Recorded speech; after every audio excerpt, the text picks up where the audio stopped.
This video contains subject matter that may be offensive and disturbing to some people.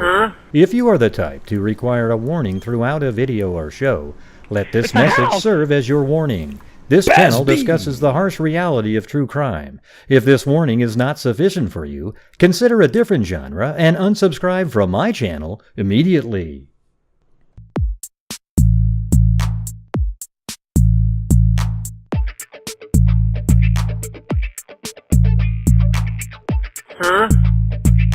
It's a house! There's mosquitoes the size of bald eagles in that dadgum swamp. 5 brain cells, 4 aren't working.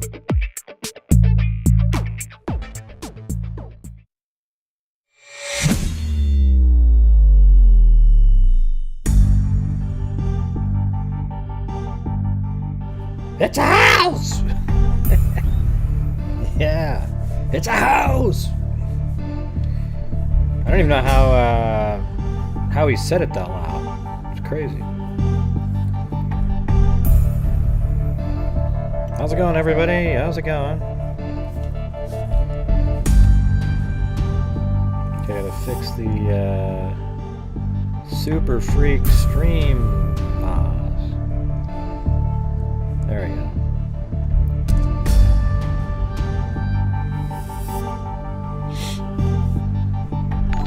Thank you, Claudia Neubauer.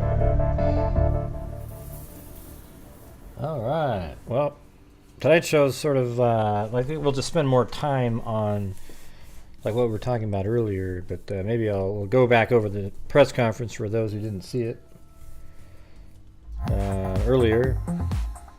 I don't think we need to listen to Heuerman's lawyer again. That was kind of boring. Basically, he said, "Do you trust the government?" I mean, yeah, there's some things I don't. I mean, usually in law enforcement, they're pretty, they try to put out accurate stuff, but they're there is the Innocence Project for a reason, but Rex Heuerman isn't one of the candidates. Okay.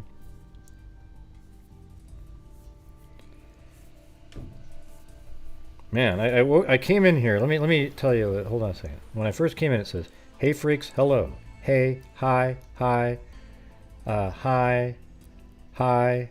Hi, hi, hi, hi, hi, hello, hello.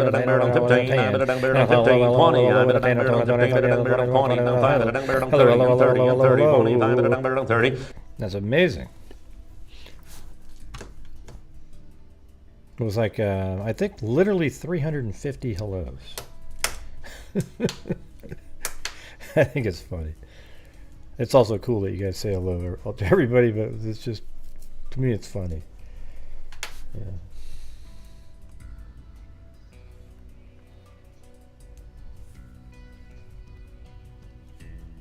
Yeah, so we got a whole bunch of stuff to go over tonight.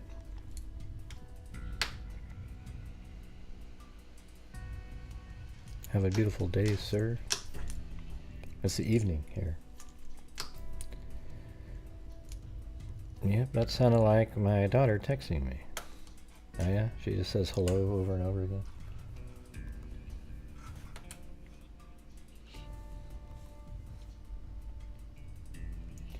Yeah, so here, let's take a look at this other thing first. Regarding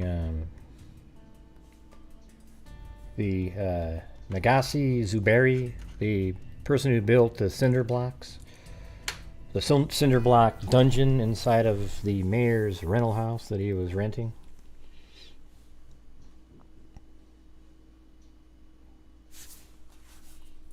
Got an update on that one.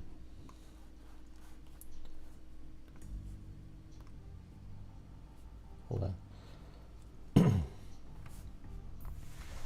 Yep, the man accused of abducting a woman, sexually assaulting her, and locking her up in a cinder block cage in an Oregon garage has been on law enforcement radar before, with previous assault accusations and eviction proceedings.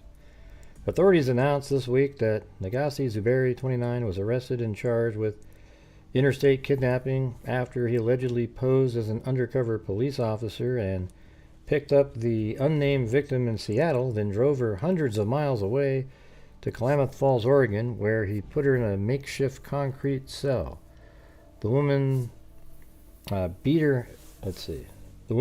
her hands bloody and managed to escape later that day and flagged down a passing driver. Why they didn't say motorist? Doesn't that sound more like what you hear all the time? Now the FBI and other authorities are searching for more potential victims after linking Zuberi to sexual assaults in at least 4 other states. They said, adding he has lived in at least 10 states since 2016. Authorities have declined to reveal more information about the other cases Zuberi is linked to, but court records show a slew of previous complaints against him. A woman filed for a restraining order for a domestic violence against Justin Kouassi, one of Zuberi's aliases, in California court in July of 2020, court records show. He also was gone by the aliases Justin Joshua Hike and Sakama Zuberi.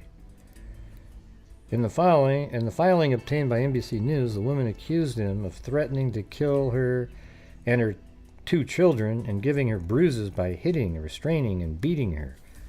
She said he made her children cry all the time. He comes at night without my permission, broke my windows, trying to beat on me, threatening to kill me and my kids. NBC reported, she said in the filing. I think it's supposed to say he threatened to take them away so I can be miserable without them. It's weird. It's sort of similar to the case that was on that Judge Judy, right? Court records weren't clear whether the restraining order was granted. The woman did not respond to a message from USA Today seeking comment. I tried to ask the woman that was on Judge Judy a question, but I don't think she's been on Facebook for a long time. In Colorado, a man named Justin Kouassi was accused of punching a person in the face in Denver last year, according to court records. An arrest warrant was issued for Kouassi, the records show, but Denver police do not have any record of Zuberi or anyone using his aliases. Previous landlord in Washington, he is a horrible person. The previous landlord in Vancouver, Washington, tried to have him evicted last year, court records show. Did they ever solve that one? Remember that body that was found in Vancouver? I wonder, did they solve that one? No, I don't remember. Abhishek Kandar told the Associated Press that Zuberi didn't pay rent for 6 months, illegally sublet the home, bred puppies, damaged the property, and threatened neighbors. He is a horrible person, Kandar said. He deserves to be in jail. And by the way, everybody, if you guys would like to help support the channel, this is a monetized YouTube channel that needs the support from the viewers to make it all happen. Alright, so if you guys like to help support the channel with super chats or become a channel member, that kind of thing, and then at the end of the month, I take a large portion and donate it to various true crime-related charities. Thank you.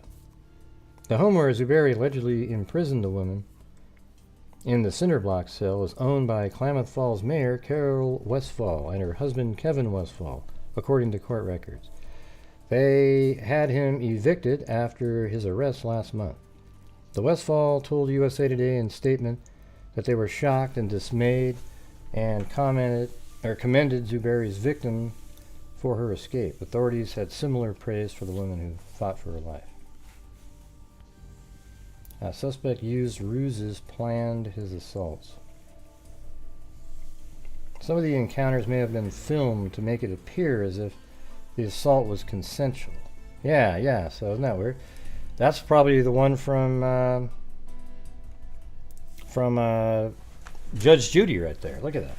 Investigators believe Zuberi used a number of ruses to gain control of his victims, including posing as a law enforcement official, drugging their drinks, or soliciting sex workers before violently sexually assaulting them, the FBI said. Some of the encounters may have been filmed to make it appear as if the assault was consensual.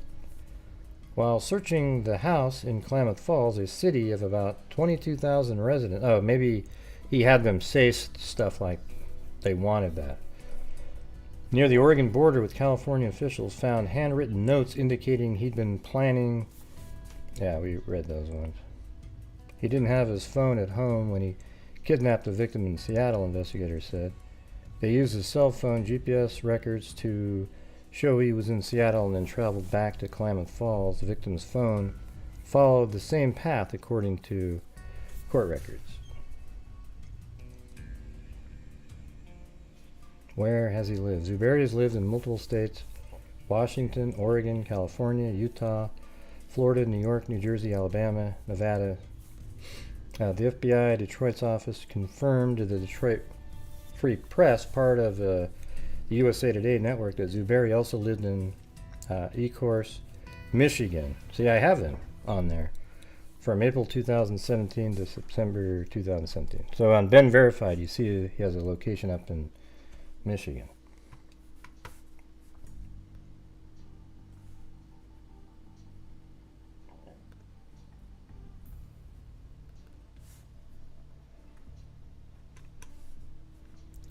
Alright, well, that was the only update on that. And this is just something I wanted to bring up because I thought it was just kind of disturbing. Somebody sent it. I think it was on Discord or something. I mean, in our Discord, we actually talk about, crime. It's weird. Former ABC investigative journalist pleads guilty to child pornography charges. James Gordon Meek, 53, who joined ABC News Washington Bureau in 2013, admitted in U.S. District Court that he illegally possessed and transported child pornography. A former investigative journalist for ABC News pleaded guilty Friday to federal child pornography charges. James Gordon Meek, 53, of Arlington, Virginia, admitted in U.S. District Court in Alexandria that he illegally possessed and transported child pornography. He covered national security issues for the network until he resigned last year. Court papers indicate the investigation began when the FBI received a tip, look at this, from Dropbox about videos showing the sexual abuse of children in an account associated with Meek. Oh, man. I mean, who does that sound like? Kegan Kline, right? He's got the Dropbox. And this is exactly what we were talking about. That there's these Dropbox accounts. Now, what if they're giving out locations? So, I guess in the Delphi case, here's what's possible. That Kegan Kline puts out a location like, hey, I got somebody who's going to meet, Anthony Schatz here. And anybody looking there can go out to the park and go meet the person. So he doesn't necessarily have to know the name. He already was saying that, Russian Low. You're on rewind. You're 30 seconds behind. Yeah, let's see.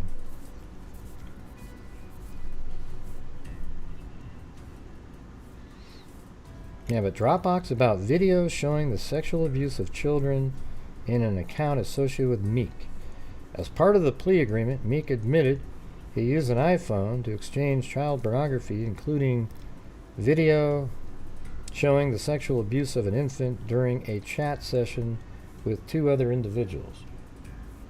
An FBI affidavit indicates that the agents found dozens of child pornography images and videos when they searched Meek's home last year, going back to at least 2014. The affidavit says evidence was also seized showing Meek used Snapchat and other apps to pressure minors into sending him sexually... God, this sounds exactly like those guys. It's almost like they have a class or something. The affidavit says evidence was also seized showing Meek used Snapchat and other apps to pressure minors into sending him sexually explicit images, and that Meek sometimes portrayed himself as a girl. Oh, jeez. No. Remember that? The Ann account?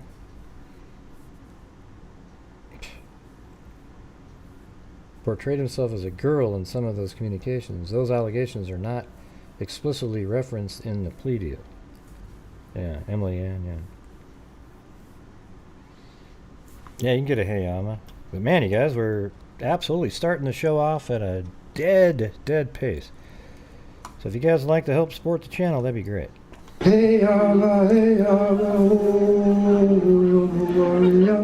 Oh yeah, everybody.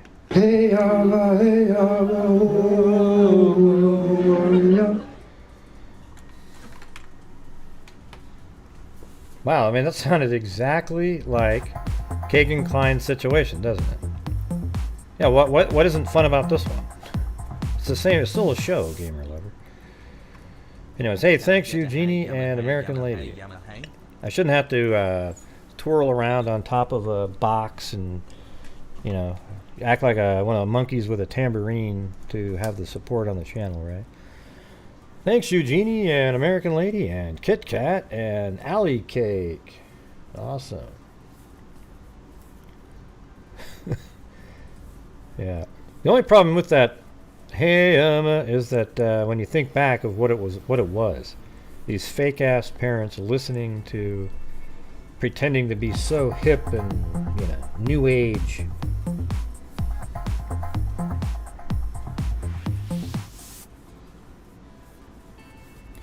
Thank you. Surgery soon on my neck, and after that, Chewbacca? yeah.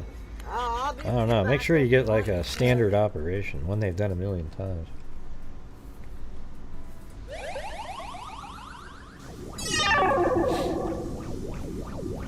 I don't remember. Did he do a rap himself, Koberger?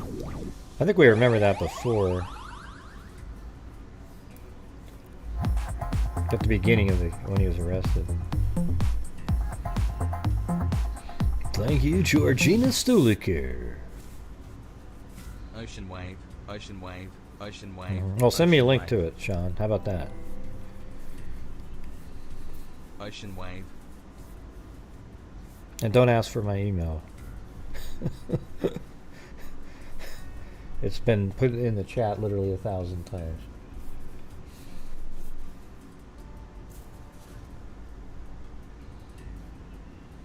Now this one's creepy.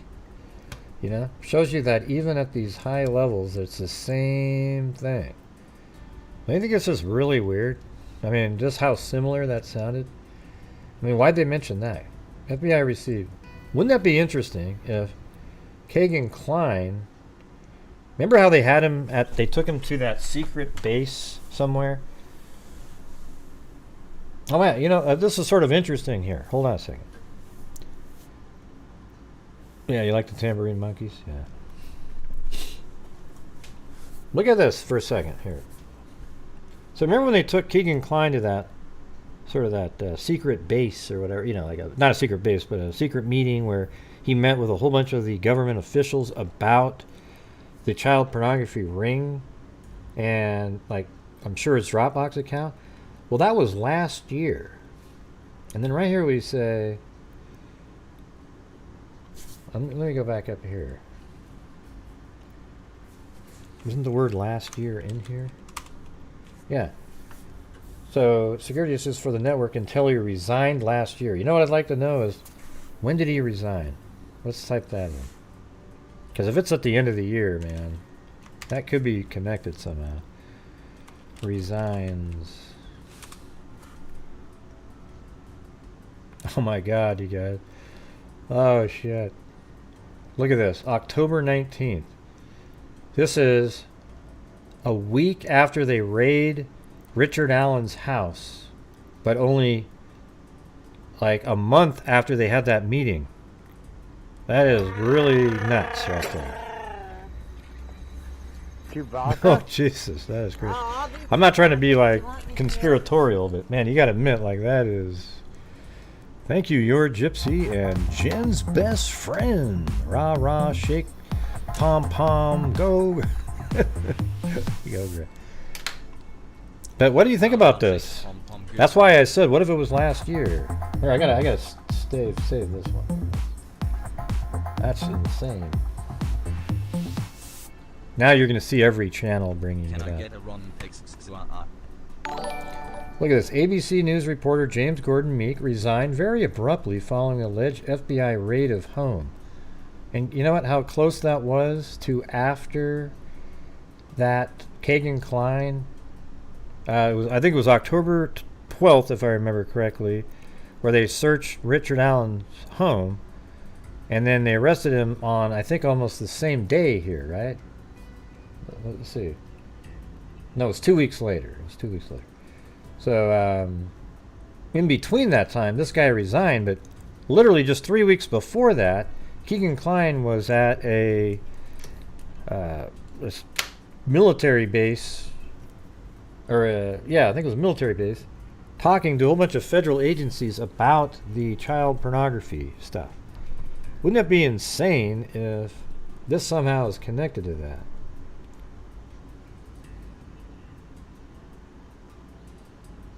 Although this down here, let me see what this article is. October 19th is when it was published. Now former ABC News investigator reporter James Gordon Meek abruptly resigned from his Disney-owned network following an FBI raid of his Arlington, Virginia home, and colleagues haven't seen him since, according to a new report.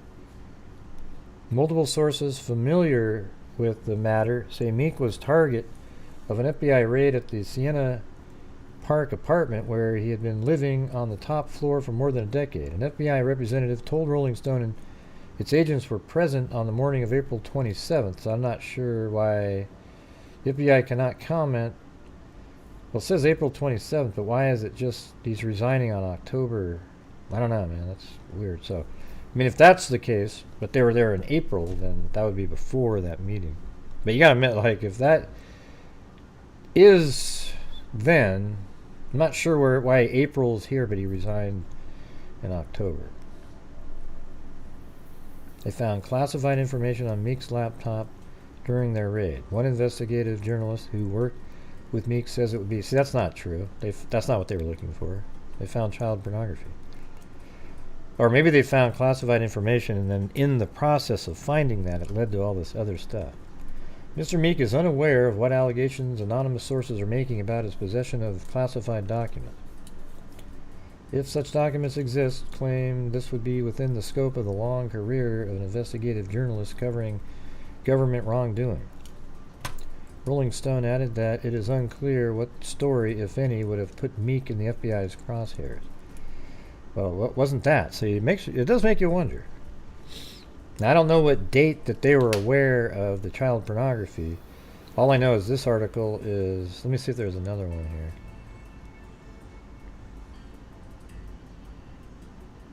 No, those are from... These articles are from, like, this year. I mean, July. But when's the... ABC News reporter James Gordon Meek resigned?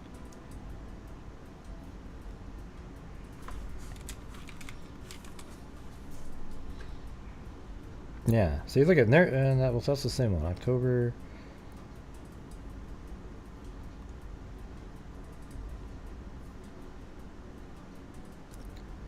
Meek admitted he transported possessing child sexual.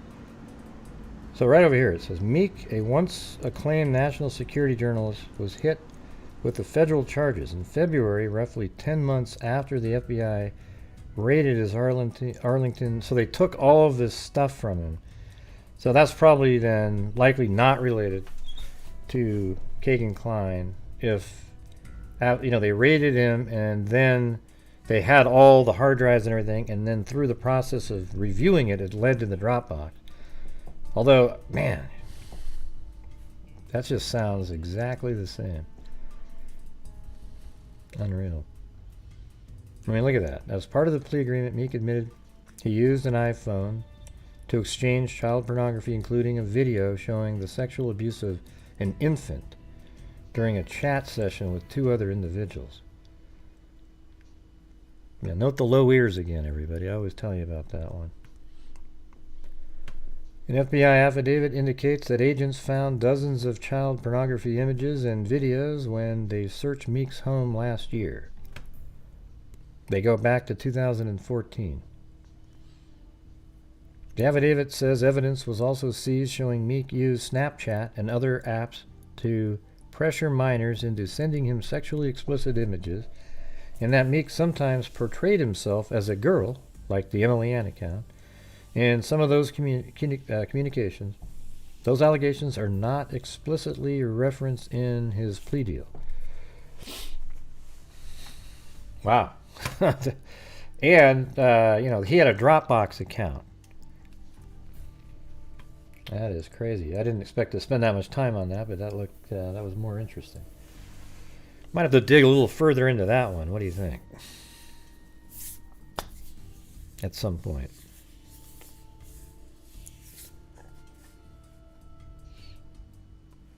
And by the way, thank you up there to 8675309. Can I get a Ron Pexa?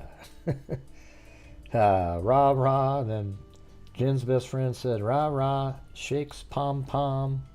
Go Gray. Then Iris joined. Your Gypsy 8675309. Georgina Stoliker, Alley Cake, American Lady Eugenie 8675309. Elaine Talling 33 months. Claudia Neubauer and Dobby Smith. Love the mapping. I haven't even started mapping yet. Thanks, though. One thing I've learned is Dropbox is used for some nefarious shit. Yep.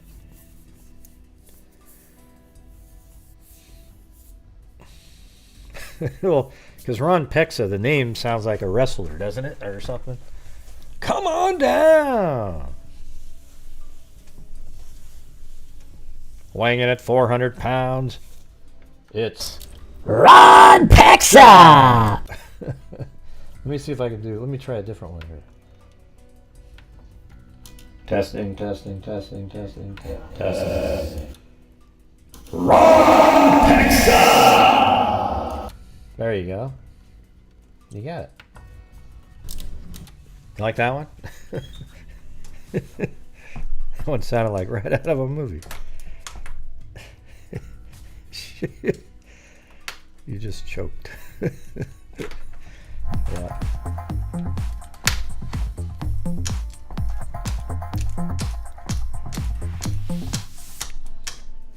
Thank you, Katya T.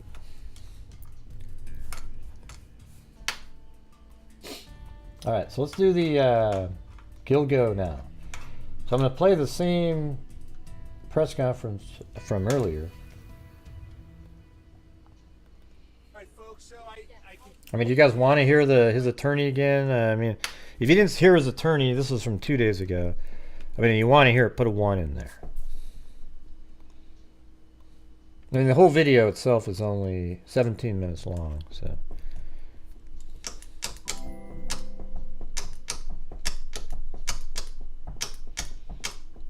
Okay.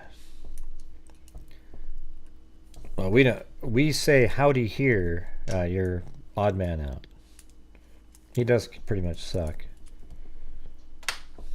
I don't know much. Can you move over to the middle? Sure. Okay, you stay here. Today we had our first conference on the case. We conferenced with the judge in the back. The district attorney provided us with apparently 8 terabytes of discovery, which we're obviously going to go through with fine detail over the coming months. I understand there's going to be more discovery forthcoming, and we have a new court date of September 27th.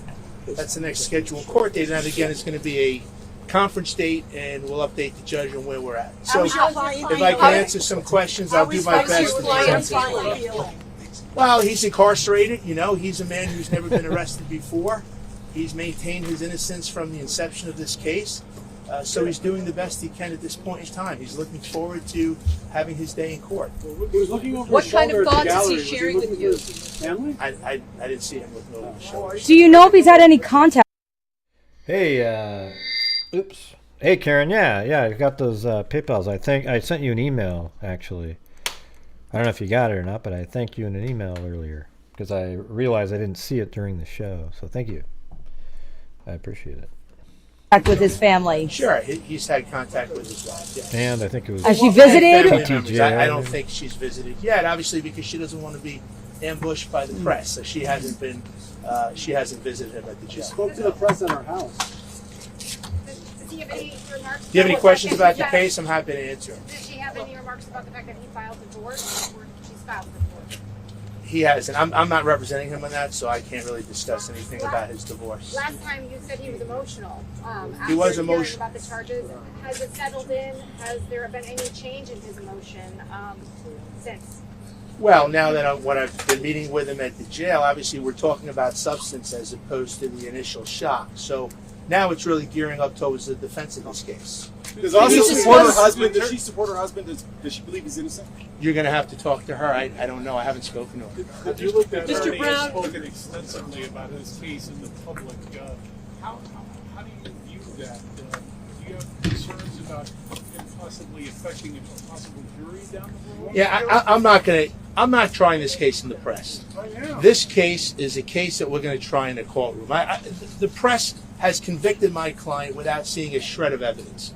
So he doesn't stand a chance with the press. And we're not going to try the case in the press. I doubt that any one of you for a moment have even contemplated the possibility that they have the wrong guy. So what we're going to do is we're going to defend this case in a courtroom. In the courtroom we just were in, where we have 12 fair and impartial jurors, where we have a fair and impartial judge, where words like presumption of innocence and beyond a reasonable doubt, where words like that reign every day. Oh yeah, it was Crystal, aka Beaver Gaming Sub Crystal, and also Karen. But she said she hadn't been around a while, so I in the email I said, "Hey, where have you been?" No, that's all. I mean, it's just she sent she sent a PayPal for Chloe and one for Blue, equaling a cat eye. Hey, thanks, Jason.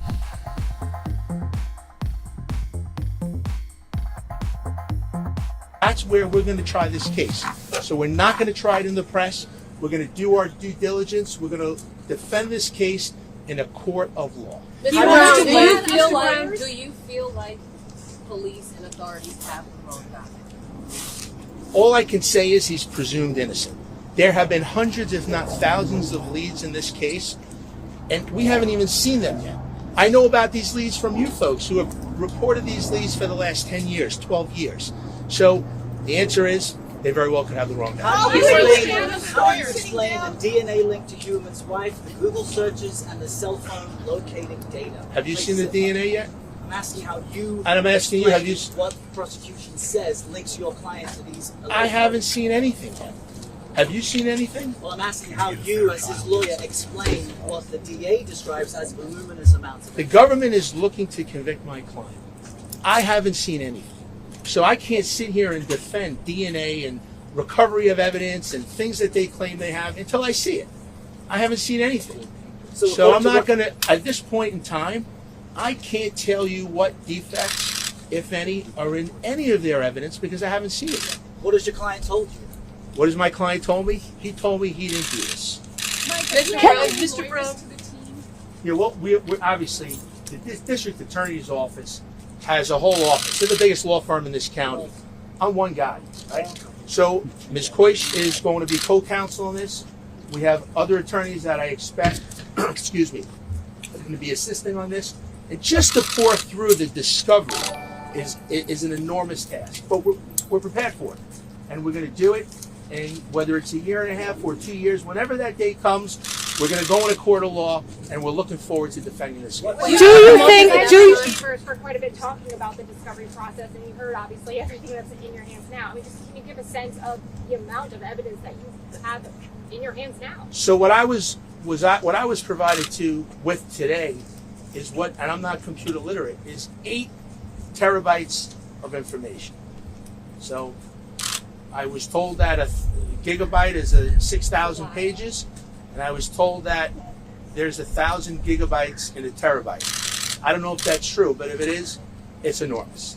Then you plan on going through some of the evidence before the next court date? Of course. I plan on going through it as soon as I get back to my office when I'm done talking to you. I'm not sure Rex would want somebody like this who doesn't sound like he's very computer literate, and there seems to be a lot of technological evidence in this case.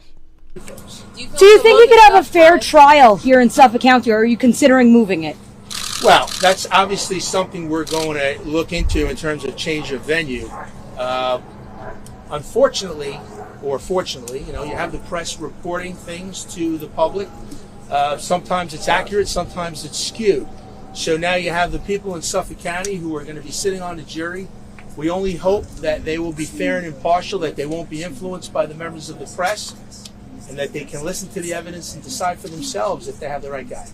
How quickly will you be sitting? So what else were you guys covering? The discs weren't handed over until we were in the courtroom. But what we were doing is discussing receiving of evidence, how it's going to be transported to our office, and how it's going to be forthcoming in the future. Again, this is a significant case, so it's not like it takes a minute or two. There's a lot involved in receiving discovery. Jack and Jill went up the hill, each with $1.25. Jill came down with $2.50. Ooh!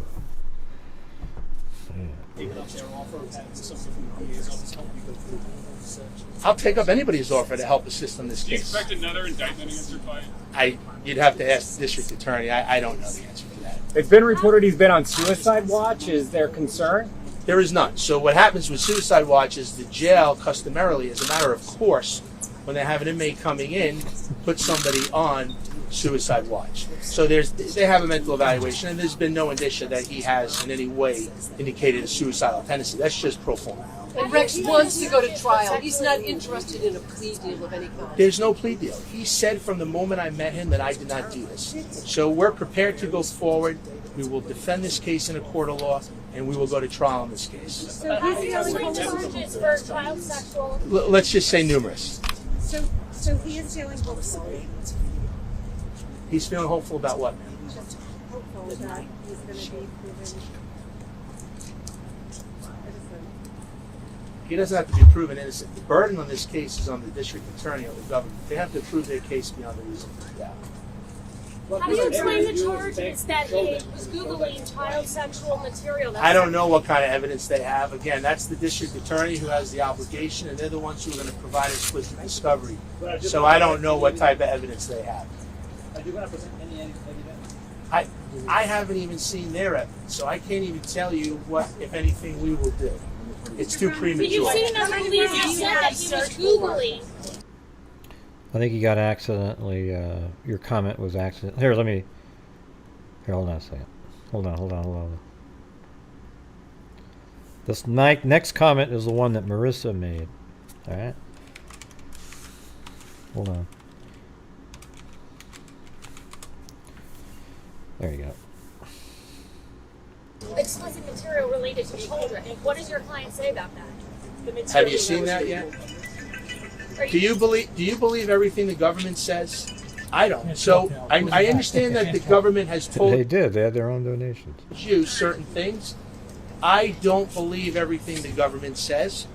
So I'm going to wait until I get the evidence. I'm going to look at the evidence. We're going to examine the evidence, and we're going to move forward from there. Any other questions? I got to go into two more questions now. Ms. Koish is on this matter. Mr. Russo is on this matter, and we have 3 or 4 other attorneys that are now going to start the process of reviewing discovery. So you believe the government is plotting against your client? I didn't say that. Fabricated these searches? I didn't say that. Then I can tell you from. We shouldn't believe the government. I can tell you. Well, I've been doing this for 30 years. The government makes allegations all the time. Sometimes the allegations are true. 30 years? Was he 9 when he started? Sometimes when they accuse somebody of committing a crime, that person is guilty. Sometimes when they accuse somebody of committing a crime, that person is innocent. So I don't know what is to bear. All I can tell you is he needs to get the presumption of innocence. Right, but you've seen the Anybody else? application that shows that these searches were made on murder phones that were linked to Heuerman. I'm sorry? You have seen that evidence. That I haven't seen, I'll repeat it again. I have not seen 1 ounce of evidence on this case. Today in court was the first time I was handed anything, and it's in the form of terabytes. I can't read a terabyte with my hands or my eyes, so we have to download that and start the process. Are you going to seek bail at all in this case? What I'll say is this, down the road, if certain things come to fruition and come to light that I think would warrant a change in his custody status, we will certainly make that application to the judge. right now? Well, at this point, it would be silly for me because we don't have any. I haven't seen any. Are you comfortable with the list of evidence provided to you as described today, and why or why not? I haven't even looked at it. But as it was described and listed today. So what was described and listed is I got 5 vanilla envelopes, and they have. Listen, you don't need to look up how many pages a terabyte is, by the way. Okay? Because when they go, ooh, it's 8 terabytes of information. You know how much of that is video, you guys? I mean, video is massive. Like, when one of these shows is over, if I was recording it, it'd be a terabyte. I mean, it'd be like, maybe not a terabyte, but it'd be 30 gigs, right? So then another 300 of those, and you got a terabyte. So they're out there shooting video of different things, and that takes up a ton of space. It's humanly impossible to have, in a case this size, to have a terabyte of just files, like paper, things like that. It would be, I think the entire Library of Congress is a terabyte or something. A terabyte, or 2 terabytes each. I don't. That's all I have. Do you know, are there thumb drives inside, or are you getting hard copies? They're big black terabytes. Do you know what? I don't know. I think they're big black terabytes, everybody. And like I said on the earlier show, I'm going to go buy some pink terabytes. How about you? By the way, you can't actually see a terabyte. It's just a digital measurement of I'm not really sure what he's talking about, but I'm going to have a sale on terabytes very, very soon. The black goes out really quickly. I do have some yellow and chartreuse left. If you'd like to put in your orders for those will be here shortly. I think they're hard drives, right? Is that what you call them? Hard drives? So that's what I got. I got 5 hard drives that was handed to me. You keep typing in the number of pages. It isn't pages. It's videos. Thank you. 30 minutes ago. Okay? And you have them in your briefcase now? I have them right here. How involved is Heuerman with his defense so far? He is an involved, obviously interested party who's going to be a big part of assisting us in the defense of this case. All right, guys, thanks very much. All right, see ya. And that right there is 8675309. Exact imitation. When they're done, bye. But what if you print them out? That has absolutely nothing to do with anything, Daniel. All right, here, let's go.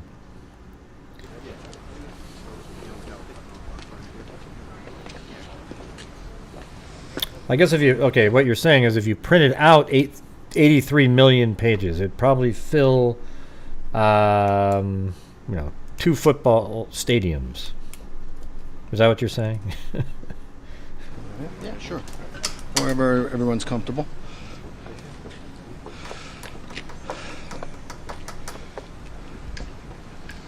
I guess I have to do some rapping. Good morning, tonight. everyone. We're here. I'm here with our fellow task force members to announce the identity of what has formerly been known as Fire Island Jane Doe. On April 20th, 1996, female remains consisting of legs and feet were found on the bayside shore of Fire Island, about a mile west of Davis Park Beach. Then, approximately 15 years later, on April 11, 2011, additional remains consisting of a skull were discovered at Tobay Beach in Nassau County. That skull was found following the discovery of the remains of Jessica Taylor, and the skull was found on the same day as the remains of what is commonly come to be referred to as Peaches was found on Jones Beach. Thereafter, in July of 2011, the Suffolk County Crime Lab linked the 2 sets of remains via DNA analysis. And by that I mean the legs that were found in the vicinity of Davis Park were compared with the remains found at Tobay Beach, and it was determined that it was the same person. Since 2011, that victim was known by various names, including Fire Island Jane Doe. Today, we are here to announce that as part of the Gilgo Task Force re-examination of all the evidence in the case, we were able to identify Fire Island Jane Doe as Karen Vergata, who was 34 years old at the time of her disappearance. And I believe we have a picture of Miss Vergata. I think it's important that we remember and honor not only Miss Vergata, but all the victims on Gilgo Beach. Ms. Vergata went missing at approximately February 14th, 1996. At the time, she lived on West 45th Street in Manhattan and was believed to be working as an escort at the time of her disappearance. There was no missing persons complaint filed at the time of that disappearance. In August of 2022, approximately 6 months after we formed this Gilgo Task Force, a DNA profile suitable for genealogical comparison was developed from the remains of Karen Vergata. In September of 2022, the FBI was able via a genetic genealogy review to identify Ms. Vergata presumptively as Fire Island Jane Doe. Thereafter, in October of 2022, using a buccal swab from a relative of Karen Vergata, we were able to definitively identify her.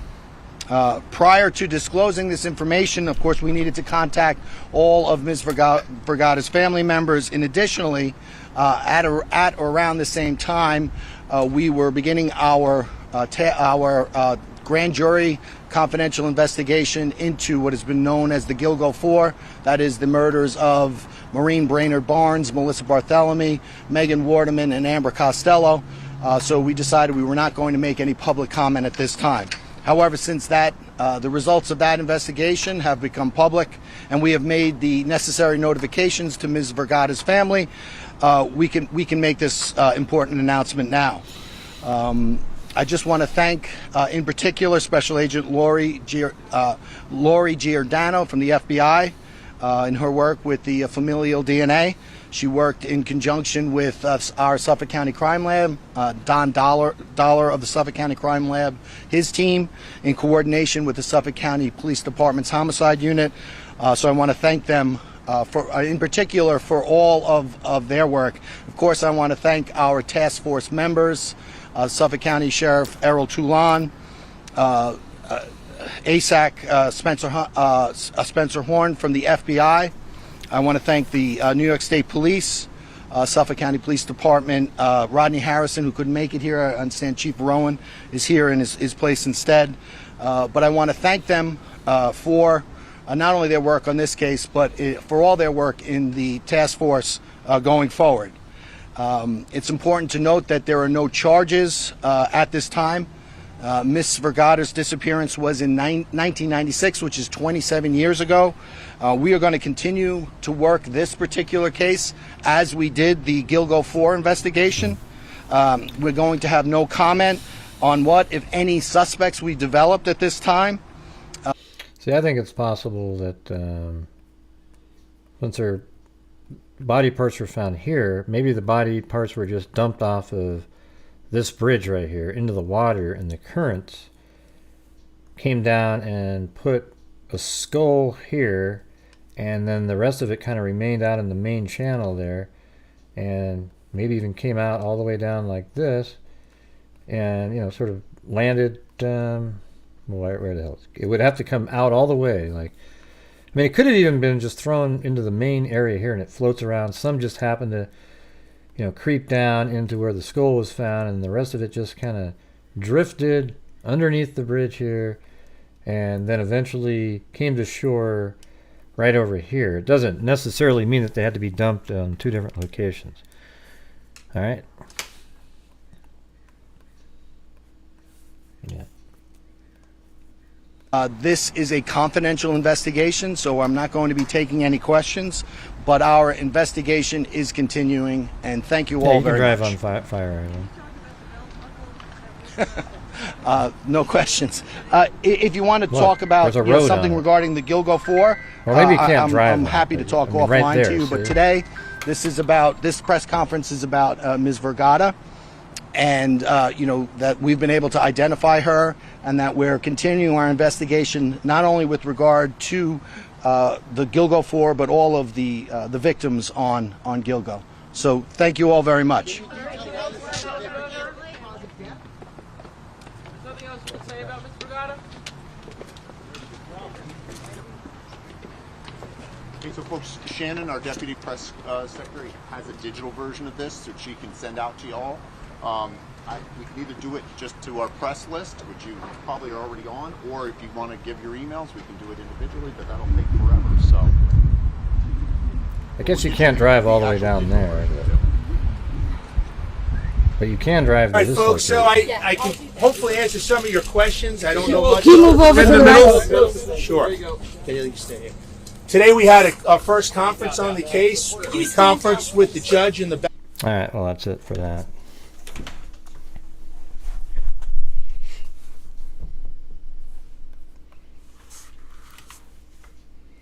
So yeah, you can drive out onto Fire Island. There's even a bridge right here. I mean, I would imagine. Let's see if you can even go. Is there a street view? Yeah, it doesn't look like there's one where she was found, but it's interesting because there's these little cottages and stuff here. So I wonder how. I guess you get there on boat. Maybe you pull in a boat and you just sort of walk over to your place. So maybe it's the same over here. I don't know. Let's see. Yeah, there's no street view here, so maybe. I know it's interesting because over here there's a bridge. So let's see. If you drive down, looks like maybe you can drive to a certain point, to here at least, and then there's street view here also. So, I mean, obviously you can drive there for sure. Maybe not. I mean, are there any cars on Fire Island? Let me just check. I didn't even think of that. Maybe you just have to get there by boat, and all these homes are. It's weird. Is there even any vehicles?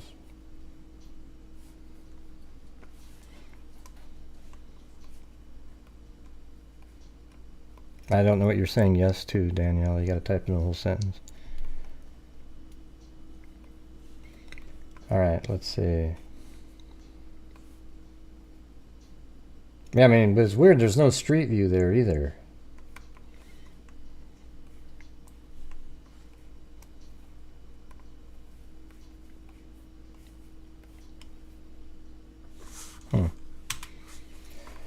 Well, I don't even really care. I mean, the thing is I think the body parts just ended up on the shore after being put in the water. I don't think somebody placed them right there. So they might have been just dumped off of a bridge at some point. I do think it's interesting, though, that so if it was, then her skull being here doesn't have to be connected to these, but you know, we don't really know how the body got into the water, do we?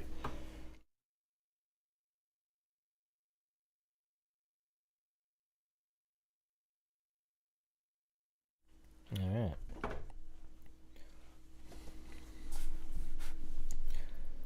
Let's see.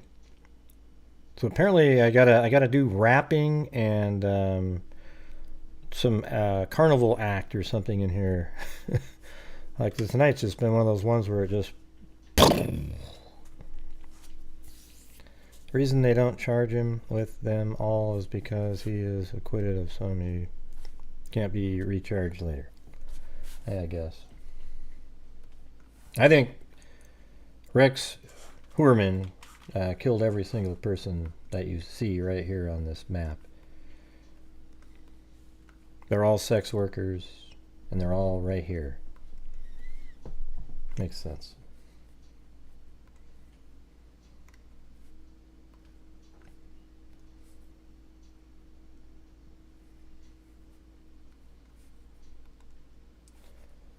Gotta get that music playing again, it's too quiet. Eerie sounding.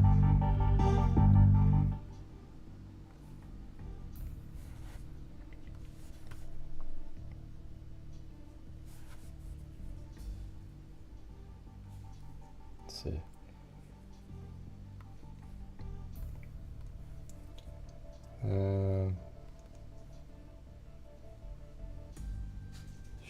plot to kill. That's different.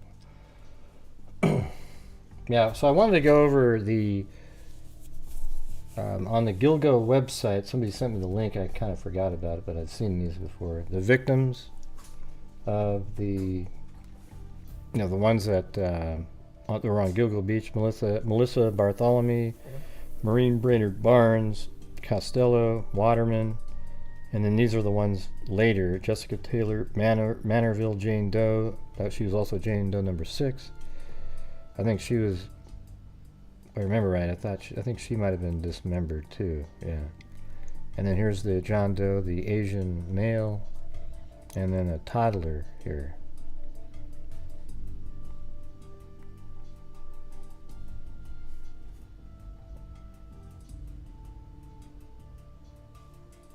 So if you click on, let's see.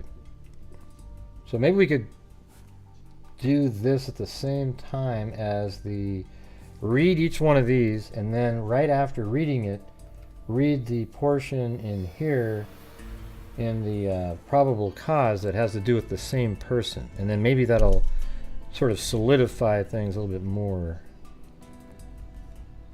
Did it start with her? Disappearance of Megan Waterman. Okay, so I think she might.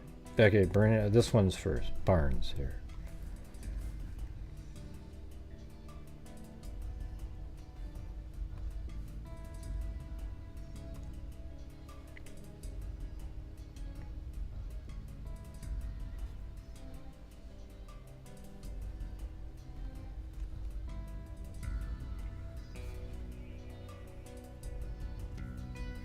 Alright.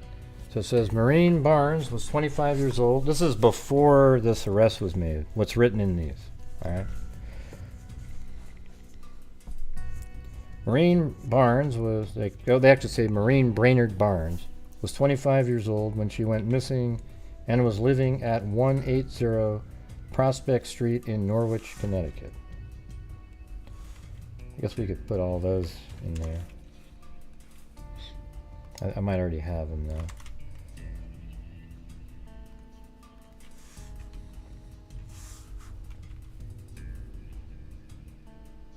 Nope. So she lived in this house or apartment right here.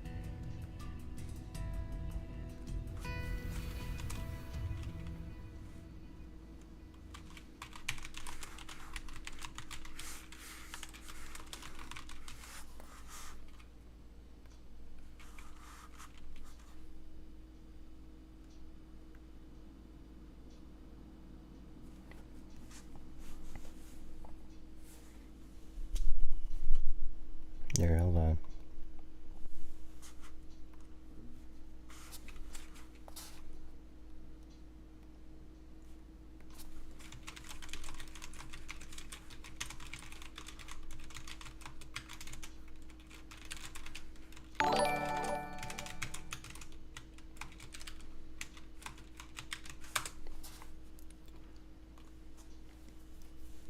Thanks, Jason Freer, for gifting a membership.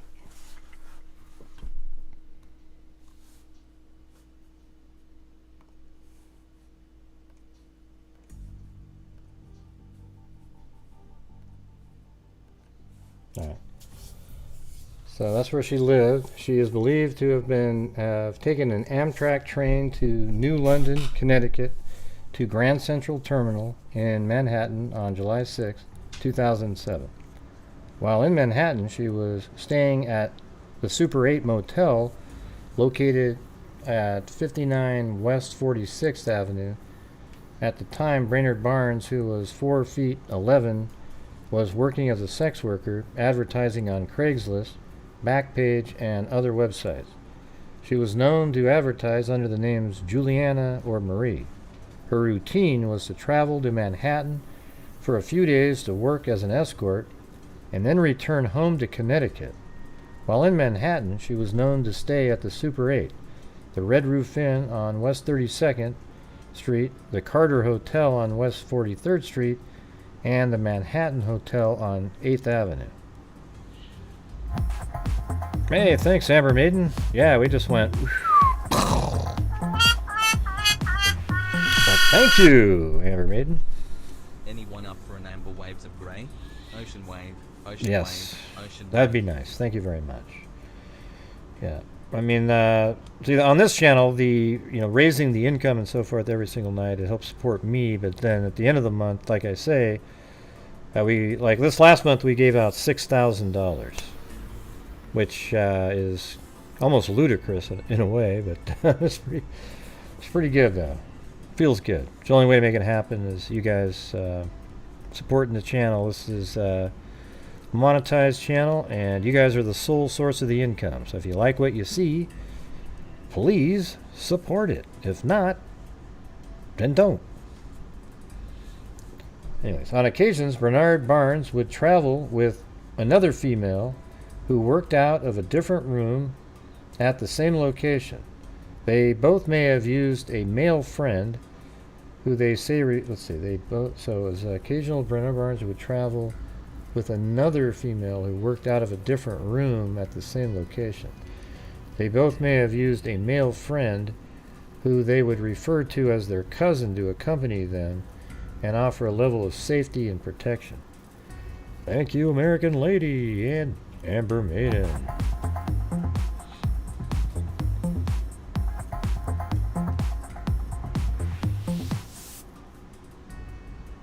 On the wave. Ocean wave. Ocean wave. Ocean wave. Let's see. So I guess they used to have the same protective person. Bernard Barnes was last heard from on July 9th, 2007 at 11:43 p.m. when she called a friend in Connecticut.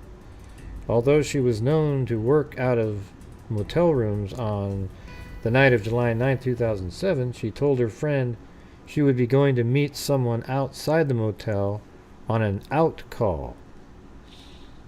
So the person didn't come to her. So that's exactly what he would do. See, when he went to, let's see. Gotta go out here, visually see it again.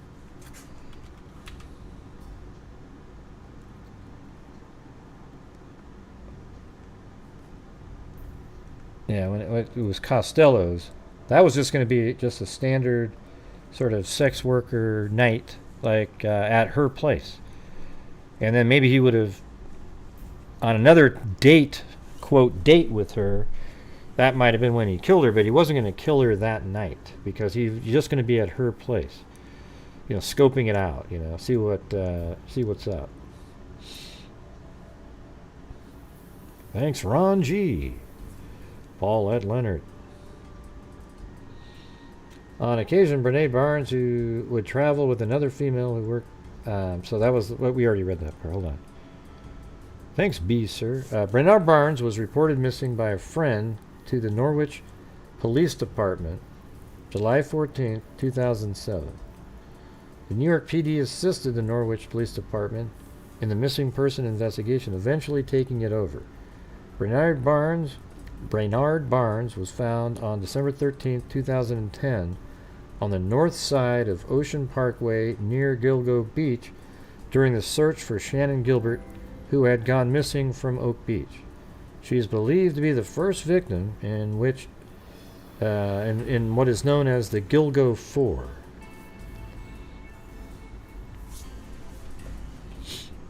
Thank you, B, sir, and Paulette Leonard, and Ron G.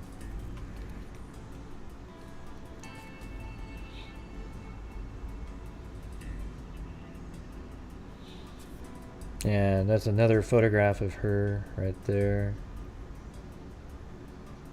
And here's where she was found on the beach.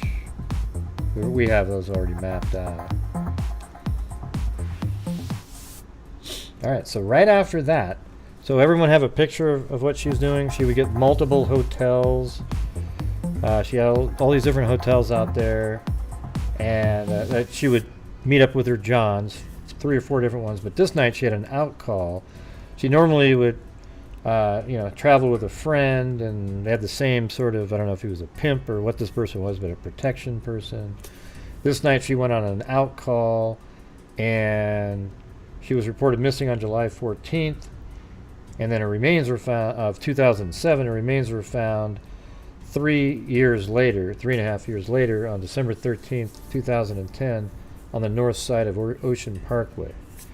Okay, so then we switch over to the probable cause document here, and we're on her right there. So then we just read how it went, knowing now kind of what the background information was. Maureen Brainard Barnes was last seen on July 9th, 2007 in New York City. At that time, she was believed to be working as a sex worker. On July 6, 2007, Miss Brainard Barnes' cell phone was contacted by a burner cell phone.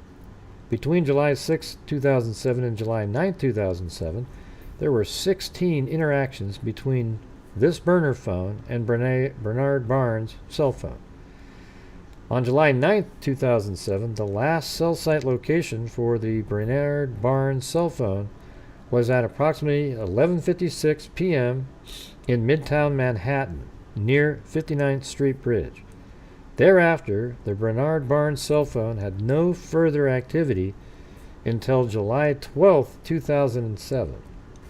On July 12th, 3 days after her disappearance, 2 outbound calls were made from Barnes' cell phone checking her voicemail from a cell site location near the Long Island Expressway in Islandia. Okay, so there you go. That's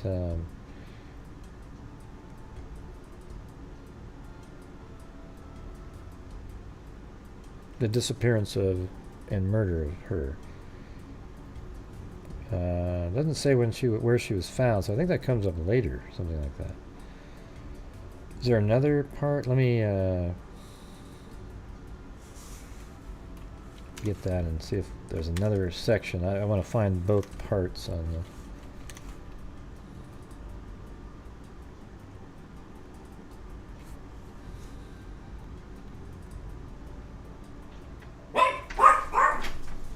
Okay, ding ding ding ding.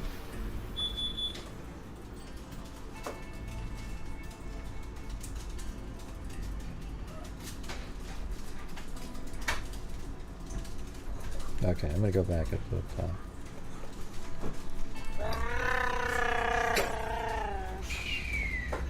Chewbacca? Okay. I think I need to go up here. From a fellow Connecticut resident. Yeah, this is what I was looking for here. Thank you, George Leonard, from a fellow Connecticut resident. So this is on page 25. Okay, so let's finish it off. So we just talked about the cell phones and everything like that. So here's how she was found. Miss Brainard Barnes had been left restrained by 3 leather belts, one of which was utilized to tie Barnes's feet, ankle, and legs together. During the examination of the belts, a female human hair was recovered from the buckle of one of the belts by the Suffolk County Crime Lab, hereafter female hair on Barnes. On about December 18, 2010, the Suffolk County Laboratory, this hair, and was able to determine that it's corresponded to a Caucasian head hair fragment. Although this hair was not suitable for nuclear DNA profiling at the time, it was subsequently submitted for further DNA analysis. Thank you, Texas Annie. All right.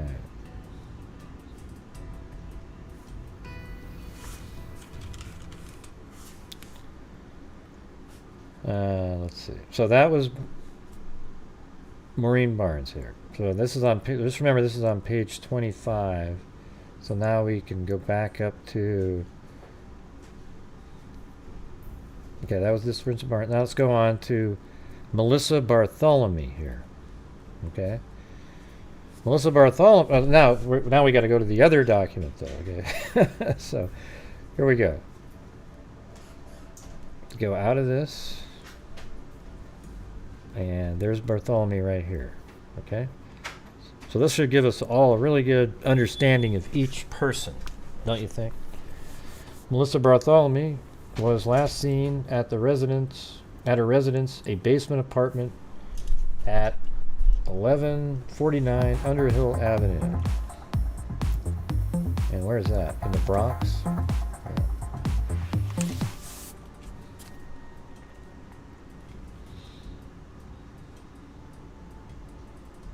So this is where, I think we already have that one. Okay. Yeah. Property. Yeah, it's under Barnes. Yep, it's all there. Yep. Okay, good.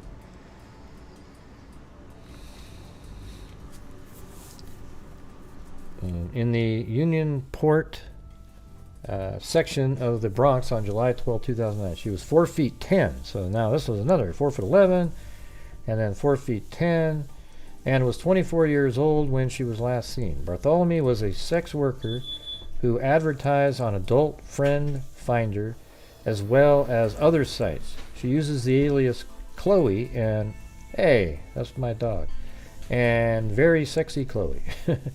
She had tattoos of the words Blaze. My wife's probably like, what are you talking about? What are you talking about? Hey, hold on a second, hold on.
Okay, I'm back. You know, Blue only coughed once today. The codeine stuff, that stuff worked pretty good for him, I think. It was amazing.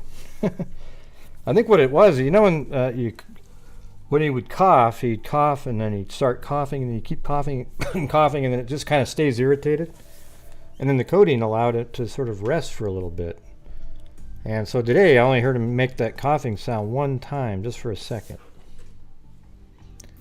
He just went ugh, like that, and I gave him more medicine, so we'll see how it works. But man, he was running around playing and stuff, so I was kind of excited. All right, let's just start over with Melissa Bartholomew. Melissa Bartholomew was last seen at a residence, a basement apartment at 1149 Underhill Avenue in the Unionport section of Bronx on July 12, 2009. She was 4 feet 10 inches tall and was 24 years old when she was last seen. Bartholomew was a sex worker who advertised on Adult Friend Finder as well as other sites. She used the aliases Chloe and Very Sexy Chloe. She had tattoos of the words Blaze and Focus on her back and letters on her chest. She was also known to meet clients at bars, restaurants, and hotels on the west side of Manhattan. Thanks, Ben Hills. It does, it wins. On July 12, 2009, the night that she was last seen, Bartholomew told a friend she was going to see a man and would be back in the morning. This friend was aware she was a sex worker, but Bartholomew offered no other details. Her cell phone records show she traveled from the Bronx to Manhattan, most likely via taxi. So she went to Manhattan to meet that person. Bartholomew's wins again. I agree that it's one serial killer. Yeah. Bartholomew's mother had not heard from her or been able to contact her for a few days, so she reported her missing to the New York Police Department on July 18, 2009.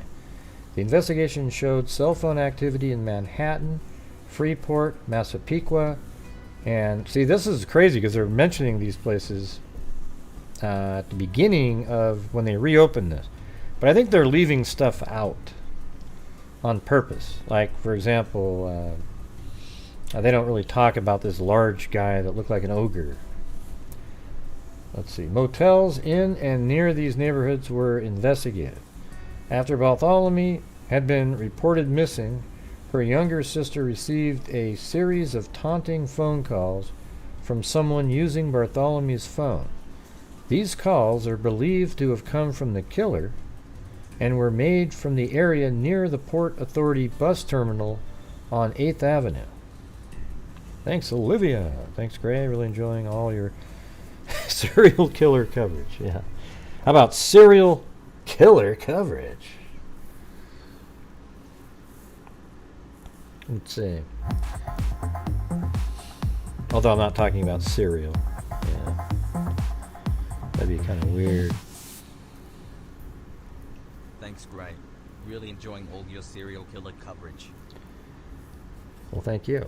Let's see. After Bartholomew had been reported missing, her younger sister received a series of taunting phone calls from someone using Bartholomew's phone. That's right. So he had his phone and her phone, but he used her phone in downtown New York because he knew that it would be almost impossible to pinpoint him and her. I mean, it's just a phone pinging with millions of people standing around. You know, it's like you go to if you were sitting there like at Central Park with that phone, nobody's going to know who the hell you are. It could be a number of, like, one of 1,000 people standing around at any given moment. These calls are believed to have come from the killer and were made from the area near the Port Authority bus terminal on 8th Avenue, and also from near Penn Station. These areas were thoroughly canvassed immediately following the calls. However, due to the large amount of pedestrians... Wait, the large pedestrian? Oh, large amount, okay. Just kidding. And vehicle traffic, no leads were developed. On December 11, 2010, Bartholomew's body was found on the north side of Ocean Parkway near Gilgo Beach during the search for Shannon Gilbert. Although she was the first victim found, she is believed to be the second of the Gilgo Four to be killed. That's a picture over there, and there's another one over here. Okay, now we're going to go over to this document, and right here it says Melissa Bartholomew was last seen on July 10, 2009 in New York City. At that time, she was believed to be working as a sex worker. On July 3, 2009, Miss Bartholomew was contacted by a burner cell phone. Thereafter, the Bartholomew cell phone was contacted by the burner cell phone on July 6th, July 9th, and July 10th, which was the last day she was seen alive. On July 10, 2009, cell site records indicate the burner cell phone traveled from Massapequa Park to Midtown Manhattan. Later that evening, the Bartholomew cell phone traveled from Midtown Manhattan to Massapequa, with the last cell site location being in Massapequa on July 11, 2009 at approximately 1:43 a.m. So that means that Heuerman picked her up in Manhattan and drove her back to his house. On July 11, 2009, Miss Bartholomew's cell phone was used to make an outbound call, checking her voicemail from a cell site location in Freeport. On July 11 and July 12, 2009, the Bartholomew phone made 2 more outbound calls, checking her voicemail from cell site locations in Babylon. Why is he doing that? Why does he want to hear her voice messages? And by the way, did he torture her? I mean, a lot of times these phones are password protected. Maybe hers wasn't, but I mean, how did he know how to get to her voicemail? You know, it's just kind of odd, you know?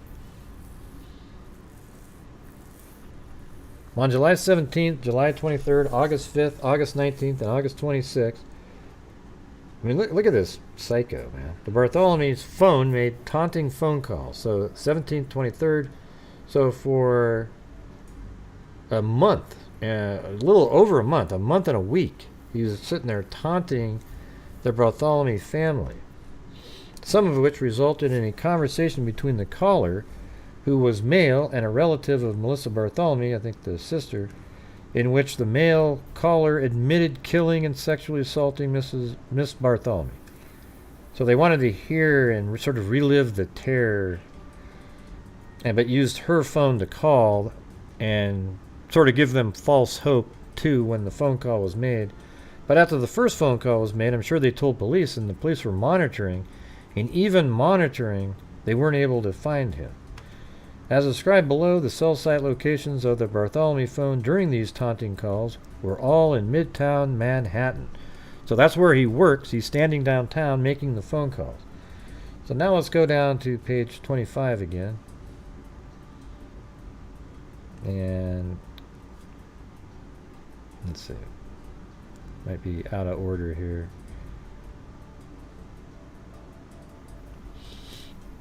Maybe it was up higher. Hold on. 24. 24.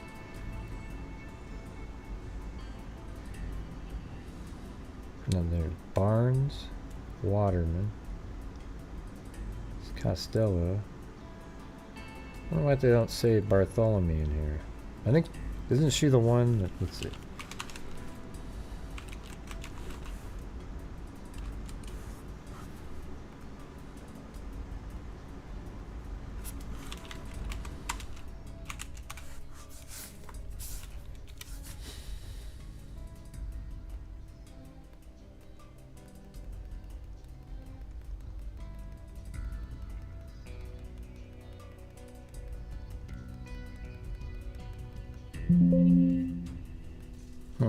Maybe they didn't talk about her remains for some reason.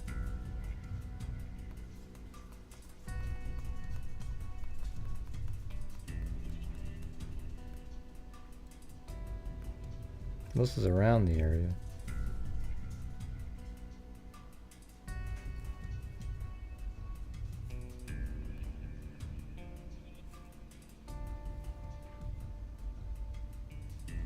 I don't know. That's strange. It doesn't show on here.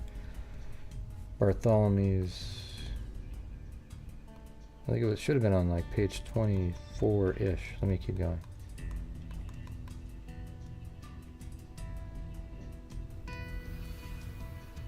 Okay.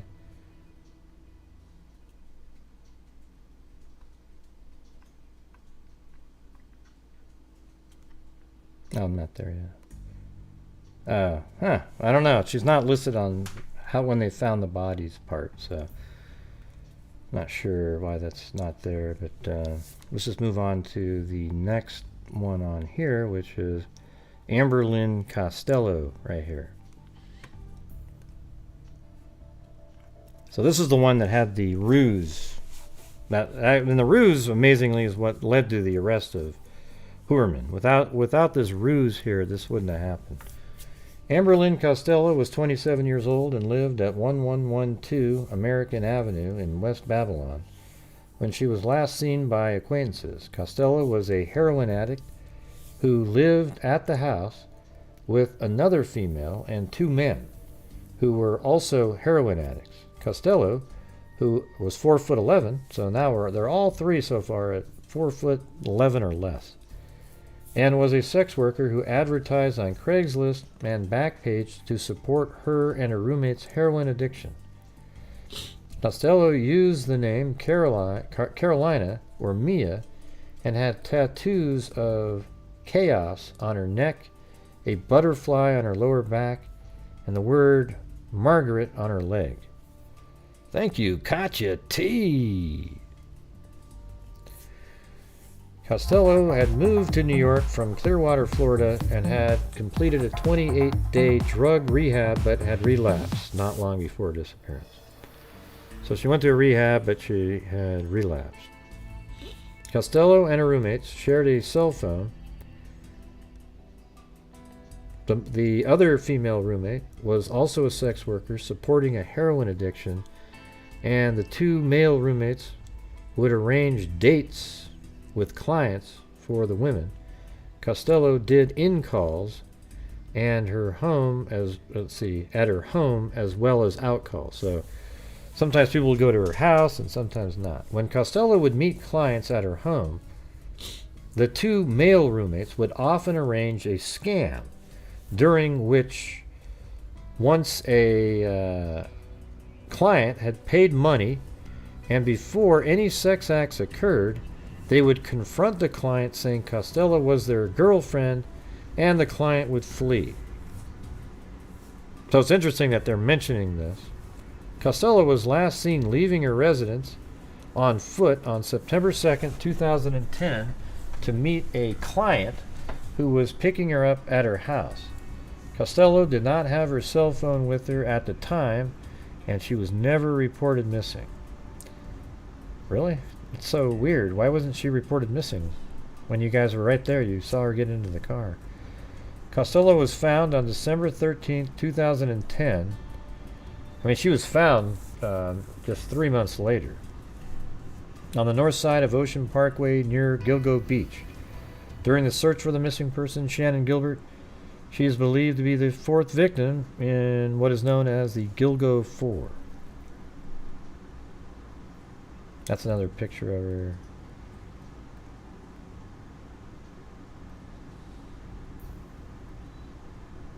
You don't see this one here very often. I do, Gray. I've seen it before. I didn't say you haven't seen it before. I love how I can just have conversation. Hey, look at that. There's Cairo, man. I was actually, I was just thinking about you today, as a matter of fact. Where in the hell is that guy? What's been going on, man? You gotta call in one of these nights when we do the call-in. Let us know what the hell you've been doing. I might have to check in with you. Tell you all the craziness going on. Really wild. Yeah, you're pretty busy. You used to at least have sort of a milder schedule where you had time, you know.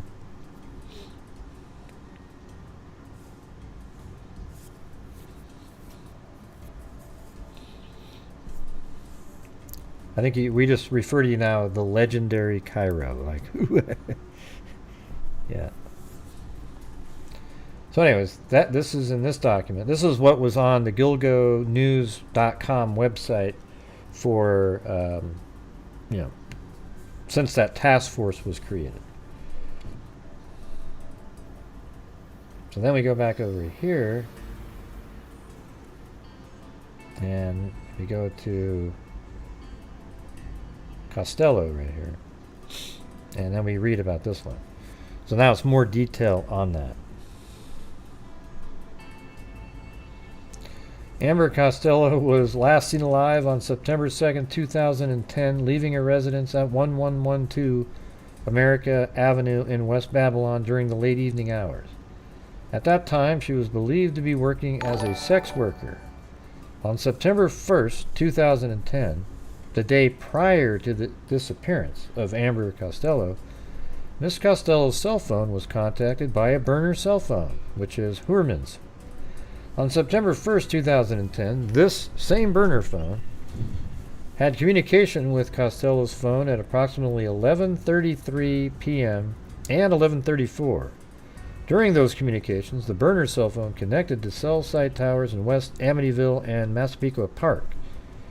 Thereafter, the burner cell phone traveled to West Babylon and approximately to the residence of Amber Costello and had contact with Costello's phone at approximately 12:05 a.m. on September 2nd, 2010.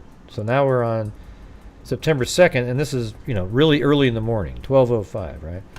I always just call it night, though. You know, it's kind of hard, you know, because it is a different day.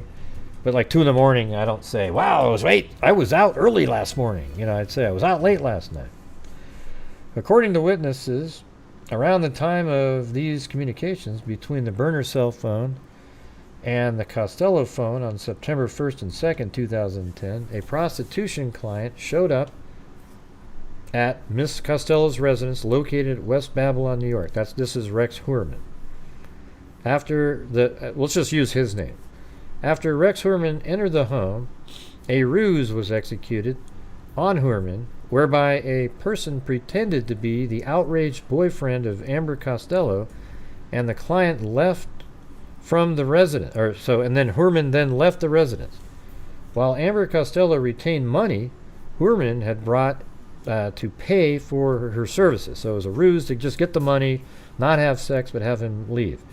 Based upon interviews, that man was described as large. So it's based on interviews.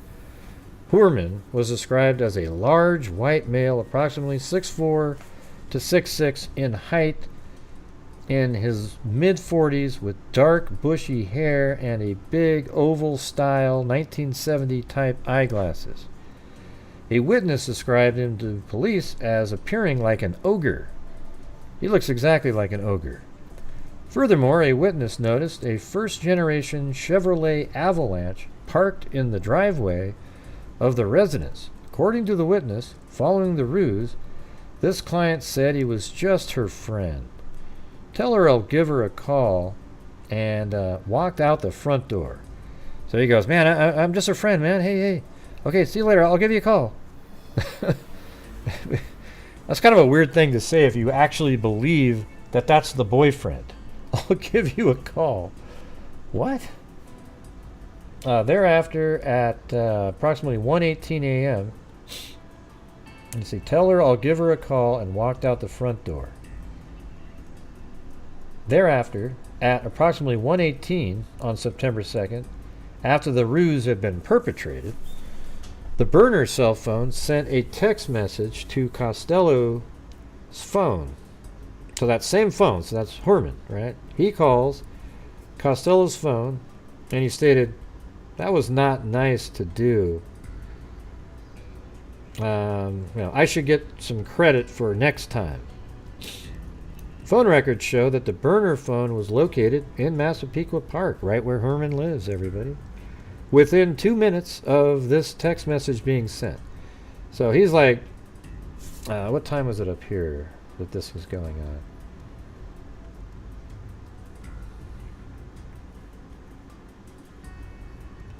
So he was there at 12:05 at her house, and then at 1:18, so he probably was there for a while, then the ruse was committed, and then just before he gets home, he says that. He types in, that wasn't nice. I didn't get any credit.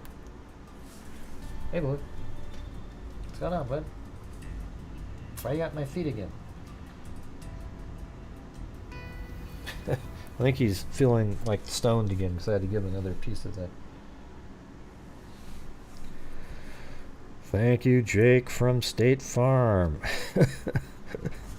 Thanks for covering this. I live in Long Beach, about 20 minutes from Gilgo. I'll be driving down Ocean Parkway tomorrow on my way to my parents. Get it. Chloe's trying to play with Blue now. Well, cool. Take some video, Jake from State Farm. Uh-oh.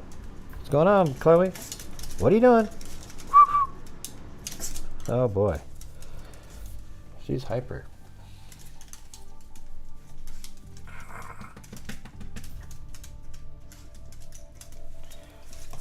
Here, let me put the dogs outside.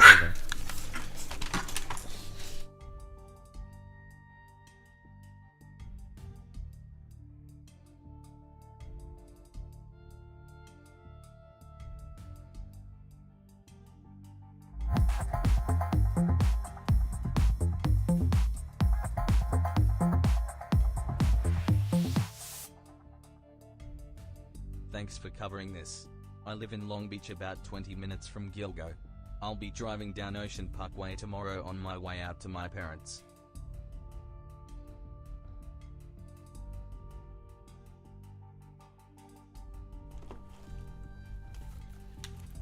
Yeah, that was weird. He was backed out of my feet again. Because I just gave him some more of that stuff earlier. So I don't know. We'll see.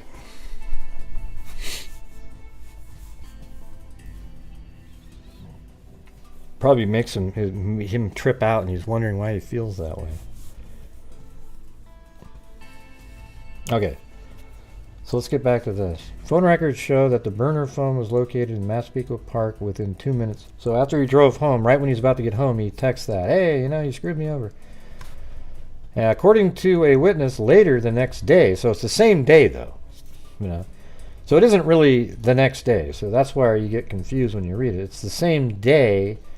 This was at 1:18, and the same day Miss Costello was again contacted by the same client that was in the house the night before with the avalanche. So they were able to really hone in on this person, because after he got screwed over, he sent text messages from a specific burner phone, and then they know that the same burner phone later in the same day contacted her again. Amber told us that he wanted to see her again. So Amber told those friends that lived there, "Oh, he wants to see me again," but he didn't want me to come back to the house. He didn't want to come back to the house because of her boyfriend. So in this case, she agreed to go out and probably maybe was going to perform sexual acts with him, but weirdly, she left her phone at home. So thereafter, on September 2nd at about 9:32 p.m. in the evening, it's already dark outside that time of year, the same burner cell phone from the previous evening again communicated with Costello's phone. During this communication, the burner cell phone used a cell site location in Midtown Manhattan. So that means he's downtown, like where he normally is. Following this communication, and based upon the cell site records, the burner cell phone traveled back to his house in Massapequa Park and had contacts with Costello's phone at 10:39. So as soon as he gets home, he calls her at 9:32. Yeah, he's downtown. Then he drives back to his house, and then he calls her from the same burner phone at 10:39 and 11:05. Cell site records for the burner phone indicate that at approximately 11:17, the phone traveled to West Babylon in proximity to the residence of Amber Costello. Subsequently, Amber Costello left her own cell phone behind for some reason, walked out the front door of the residence, and was seen alive for the last time. Shortly after Miss Costello left the house, a witness observed a dark-colored truck pass the house, specifically coming from the direction Amber had walked towards. Significantly, travel records show that on July 8, 2009, defendant Heuerman's wife departed the United States for Iceland. And this is the other stuff. Records established that defendant Heuerman's wife was out of New York for the disappearance of Bartholomew, Waterman, and Costello. I mean, that's significant, you know. So, okay, and then I think if I go on to page 25, we're on Costello. This is, okay. An examination of the body of Miss Amber Costello revealed that she appeared to have been bound by 3 pieces of clear or white duct tape. During the course of the examination of Miss Costello's body, a female human hair was recovered, specifically on a piece of tape inside the burlap wrapping in the vicinity of Miss Costello's head. Hereafter, female hair on Costello. A subsequent examination of the female hair on Costello led to the determination that it had Caucasian European characteristics. However, it was unsuitable for further DNA testing at that time by the Suffolk County Crime Laboratory. The female hair on Costello was subsequently submitted for further DNA analysis. Right, now we're going to switch over to Megan Waterman.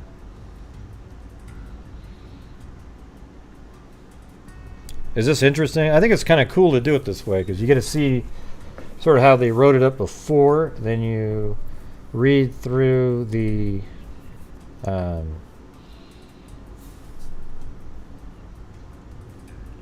probable cause document. Amber Costello, though, is sort of like the Libby cell phone moment. You know, the Libby cell phone video. Megan Waterman was 22 years old when she was last seen on June 6, 2010. Waterman was a resident of Scarborough, Maine, and was a sex worker who advertised on Craigslist and Backpage. She used the names Lexi and Sexy Lexi. She was last seen by her family boarding a New York-bound Concord Trailways bus in Maine, possibly with her pimp. Waterman was staying at the Holiday Inn Express, located at 2050 Express Drive south of Hauppauge. Waterman was known to stay at other hotels and motels on Long Island, including the Extended Stay America in Bethpage. Waterman left the Holiday Inn Express, and that's on video, at 1:30 a.m. on June 6, 2010 to meet a client. Waterman called her pimp, who was in Brooklyn at the time, to tell him she was going to a convenience store near the hotel. Waterman was reported missing to the Scarborough, Maine Police Department on June 8, 2010. Family members felt it was unlike her not to call them to check on her then 3-year-old daughter. The Scarborough, Maine... I wonder if she was sort of trying to, like, take the pimp out of getting his cut for that one. You know, because, like, she's calling him to say, yeah, I'm going to the store, but she's probably never seen him or heard from again right then. Waterman's body was found on December 13, 2010 on the north side of Ocean Parkway near Gilgo Beach during the search for missing person Shannon Gilbert. She is believed to be the third victim in what is known as the Gilgo Four. Waterman's pimp was arrested on federal charges of interstate trafficking of prostitutes on April 11, 2012 and was sentenced to 3 years in federal prison in January 2013. There is no information to suggest, so they really were leaning on him to try to get him to say something, and he didn't know anything. There is no information to suggest he had any knowledge or participated in any way in Waterman's murder.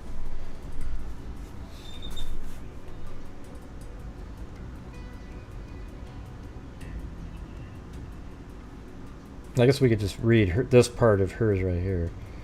Megan Waterman had been bound by clear or white duct tape.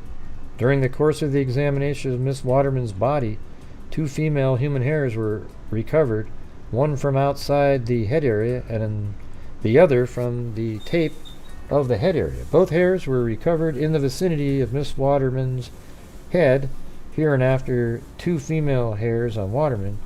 The examination by the Suffolk County Laboratory indicated that the 2 female hairs on Waterman's exhibited Caucasian European characteristics, but were unsuitable for further DNA testing at that time. The 2 female hairs on Waterman were subsequently submitted for further DNA. And all the hairs led back to Heuerman's wife and maybe even himself at one point. But anyways, let's go back up to here. Okay, here's Waterman. So Megan Waterman was last seen alive at the Holiday Inn in Hoppa, New York on June 6, 2010 at approximately 1:30 a.m. At that time, she was believed to be working as a sex worker. On June 5, 2010, Miss Waterman's cell phone was contacted by another burner cell phone, which had been activated that day. Thereafter, the Waterman phone communicated with this burner cell phone on June 6, 2010 at approximately 1:31 a.m. So let's see, on June 15th, Waterman's cell phone was contacted by another burner cell phone which had just been activated that day. At that time, she was believed to be working. Okay. Thereafter, the Waterman phone communicated with this burner phone on June 6th at 1:30 a.m., which is around the time Megan Waterman was captured on video surveillance exiting the Holiday Inn in Hoppa for the last time. So she was going to meet up with her John, which is going to be Heuerman. Following that communication, the burner cell phone had no further phone activity. However, cell site records show that Waterman's phone traveled to Massapequa Park. So he was taking these victims back to his own home, with the last cell site location being in Massapequa Park at approximately 3:11 a.m. in the vicinity of the residence of defendant Heuerman. Yeah, so this is... Well, there you go. That's the sort of breakdown of all of them, even using their website. Now, there's more on here, though, that aren't in the documents. So we could look at Jessica Taylor here. And the partial skeletal remains of Jessica Taylor, an escort working in New York City were located in a wooded area near Manorville on July 6, 2003. Additional remains of Taylor were discovered on March 29th along Ocean Parkway during the search for Shannon Gilbert. See, this one seems like you definitely had two dump sites, because there's no way that you could do that. So here's what I think. I think Heuerman did all of these murders, and that he was dismembering bodies when he was younger, and then later just didn't feel like that was necessary anymore. Changed his MO up a little bit, and he didn't do that anymore. He would just put their bodies, he thought he would dismember them to hide their identity. But then later he thought, well, shit, if I just put them in these camouflage and put them in this place that nobody ever goes, nobody's ever going to see them. And that's what he did with the rest of them.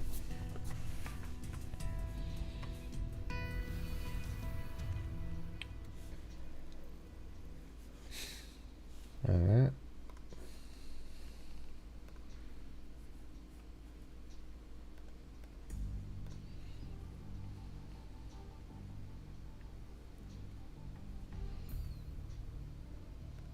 I'm just looking at these. There's a whole bunch of articles.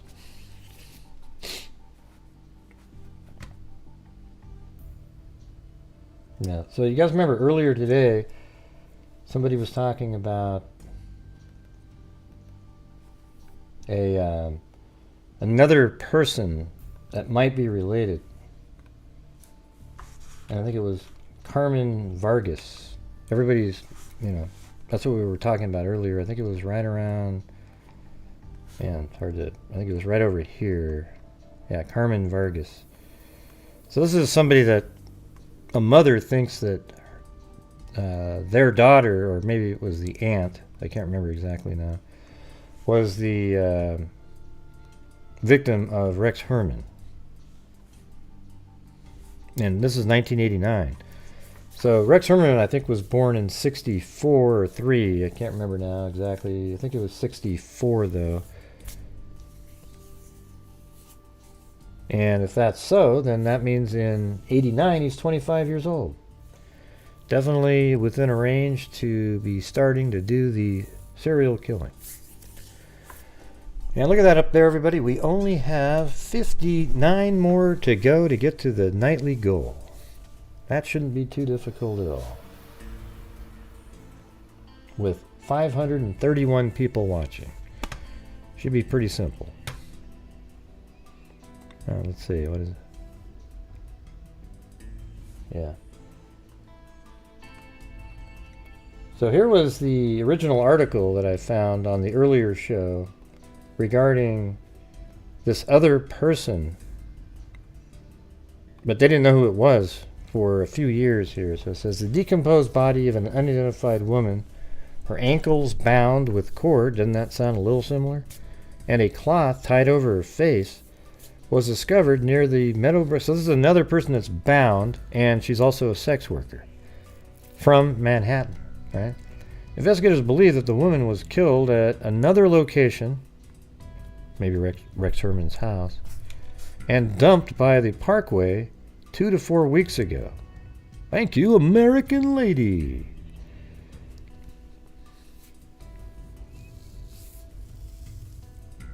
So the body was found. Well, there you go. Well, thanks, Jen's best friend. Simple is as simple does. Yeah, well, thank you. Very kind, very kind.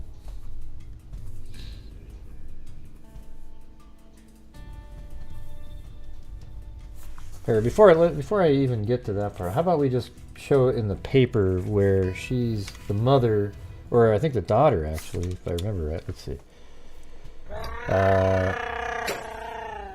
Yeah, so this article right here.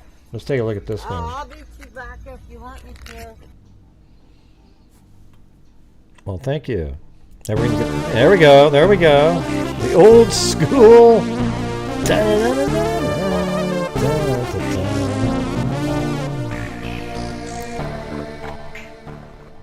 Simple is Thank simple you. does. Very kind, very kind. We made it. We got to the goal. There we go. And by the way, everybody, the number up there, that's exactly what I'd always say. Remember when I used to give out the notebooks? That's exactly the number right on the screen where I give out the notebooks. Goal! So this is the mother of, or not the mother, hold on. Felicia spent more than 30 years believing her aunt. There you go, it was an aunt. That's what I thought earlier. Okay, so Carmen Vargas is this Felicita Figueroa's aunt. So likely her mom or brother is sisters with, probably brother, because Vargas is different. Unless Figueroa is actually married as well. But believed her aunt might have been a victim of a serial killer, Joel Rifkin, because he was in the area too. Until an architect from Massapequa Park was arrested on July 13th. There are too many similarities, Figueroa said, noting her 29-year-old aunt, Carmen Vargas, was dumped on the side of the Meadowbrook Parkway in the summer of 1989. The location is roughly 8 miles from the house where Rex Heuerman, the accused Gilgo killer, was raised and where his family still lives. She was really little, the aunt said. Figueroa said of her petite aunt. She walked the streets, so, sex worker. The Gilgo 4 murder victim. No, it doesn't mean that, Gray. It just means she walked the streets. Okay, sorry if I misspoke there. I figured. She was really little, Figueroa said of her petite aunt. The Gilgo 4 murder victim, who Heuerman has been tied to, were also petite and worked as sex workers. Figueroa told, I don't know if it's PIX11 or News that she was, Pix News, I guess, Pix 11, that she was the last person to see her aunt alive in 1989 after an evening at the Central Park pool. Figueroa said Vargas brought her back to the family building located at 106th Street and Lexington Avenue in East Harlem before telling the girls to go upstairs. She got into a dark car, Figueroa recalled. I was only like 12 years old, so I couldn't really see, but I could tell it was a white man with glasses. Well, I think he wore glasses and he was a white man, but he was really big, On September 11, 1989, an unidentified woman was discovered dead on the side of Meadowbrook Parkway in Freeport south of Merrick Road. The victim wouldn't be identified for 3 years. Okay, now, since they mentioned that, that's when we switch over to here, and here is that moment in time. The decomposed body of an unidentified woman, her ankles bound with cord and cloth tied over her face, was discovered near the Meadowbrook Parkway by a motorist who alerted police late Sunday, officials said yesterday. Investigators believe that the woman was killed at another location and dumped by the parkway 2 to 4 weeks after State Police Captain Walter Heesh said. The body was found in a wood area about 30 feet off the west side of the parkway, a mile south of Merrick Road. So if you watched the show earlier, you'll see Merrick Road is right here. This is a mile south, and it's on, so it'll be right here in these woods. And what's amazing is look how similar this looks to like, right now you would think you're standing on Gilgo Beach, right along the road there. It's exactly the same.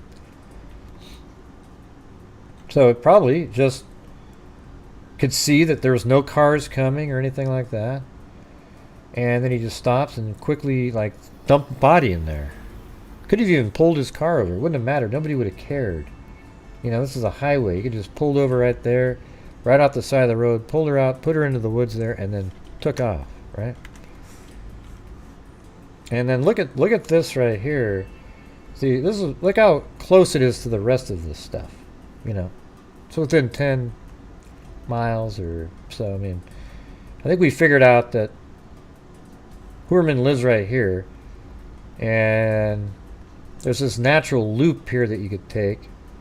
It's also possible that he could turn around, as I was saying on the show, earlier one. But, you know, I don't know, but he could have driven this direction.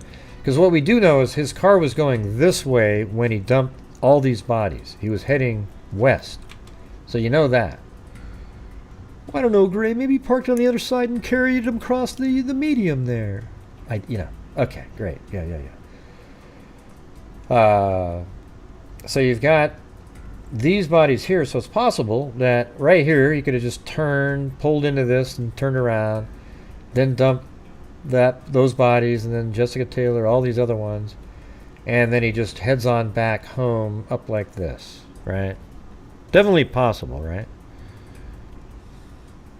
Yeah, that's what I was saying on the show earlier. I said that they need to do cadaver dogs along this entire stretch right here, right now. Don't wait. Just do it right along. Get like 8 dogs, go 4 on each side, but start 1 dog here, 1 dog there, like that, and just walk all along, sniffing around in the woods here. Because when they found this body, they weren't thinking, oh, there's a whole bunch of other bodies. They didn't even bring a cadaver dog. They just found this body, and they took her out of there, and this was 1989, so there was no previous anything or anything like that. So if I was them, I'd go back there right now, and there might be a whole slew of bodies there, because if Heuerman was active clear back from 89 through 96 all the way up till 2007. I mean, 96, Heuerman is 32 years old. That is the heyday of serial killers. That's when you're just boom at the top of your game, right? So that is right then. So that's 96. This one's 89, just 7 years before that one. So let's go back to the article. The body was found in a wooded area about 30 feet off the west side of the parkway, a mile south of Merrick Road. Police said the motorist had pulled over to the side of the road while on the way to the beach with his family. This is definitely a homicide, there's no doubt about it, he said. Authorities were trying to determine the cause of death yesterday. He said that because the body was badly decomposed, officials could not determine whether the woman had been sexually assaulted. Police are checking missing persons record to see if the woman's description matches that of anyone reported missing and are trying to match her fingerprints. Police described the victim as being 25 to 35, 110 to 140, and between 5 feet and 5'4". They said she had a pointed chin, a prominent nose, and a brown ponytail. She was wearing a blue miniskirt and gray tank top and silver crescent-shaped earrings. All right, then we go back to now this article. Was it this one? Yeah.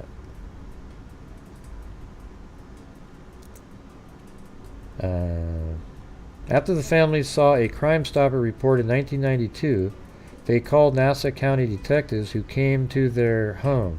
So it says, I remember my mother going to the 23rd precinct every day to look at pictures, Figueroa remembered. She used to go to the morgue constantly to identify bodies that weren't hers. After the family saw a Crime Stoppers report in 1992, they called Nassau County detectives who came to their home to see another relative. She had the dental records ready, and it was her. Figueroa showed Pix 11 News the image of her aunt's skull, which was missing some teeth. She asked the detectives about it. He said whatever happened. He said whatever happened that day, she fought, Figueroa said, because 3 of her teeth were knocked out. That'd be interesting if you could somehow figure out if Heuerman had any, cuts on his fingers or anything back then, but I don't know how you'd prove something like that. Figueroa also said that a portion of her aunt's hyoid bone. Now, try to say that 5 times fast. And if anybody goes, I can do it great, I don't believe you. Plato says she can do it every single time, but hyoid bone. Hyoid bone. Man, even just saying it once is hard. Get the word bone out of hyoid. Hyoid bone. Do it. Come on. Give it a shot. You're sitting there. Your husband or your wife's going to look over at you and go, what in the hell are you talking about? Yeah. Yeah, it's hard to do one time, okay? Boing. Yeah. It's almost impossible, okay? They should have called it something else. The high bone. Even that's hard. High bone. Say high bone. I mean, God, it's just hard because it's like something about I and the oid and the bone.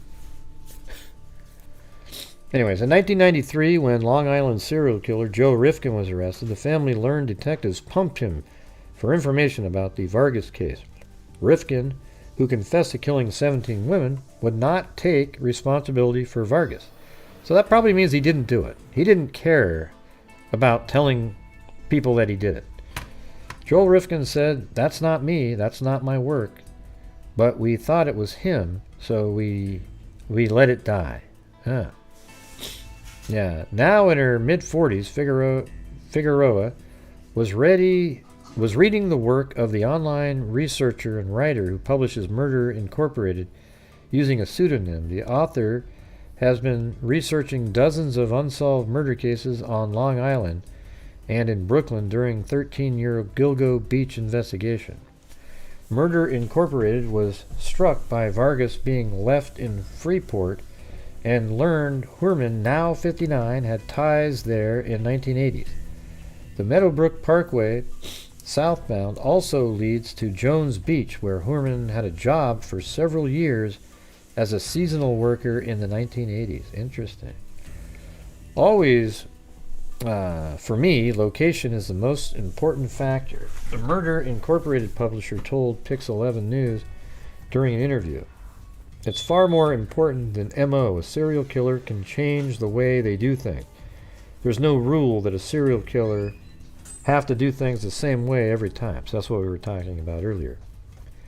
Pix 11 News reached out to law enforcement officials in Nassau County who said his office could check on the Vargas case. During a press conference Tuesday, Pix 11 also asked Suffolk County District Attorney Ray Tierney if his team had received any tips about women left on the side of the roadway in the afternoon of Heuerman's arrest.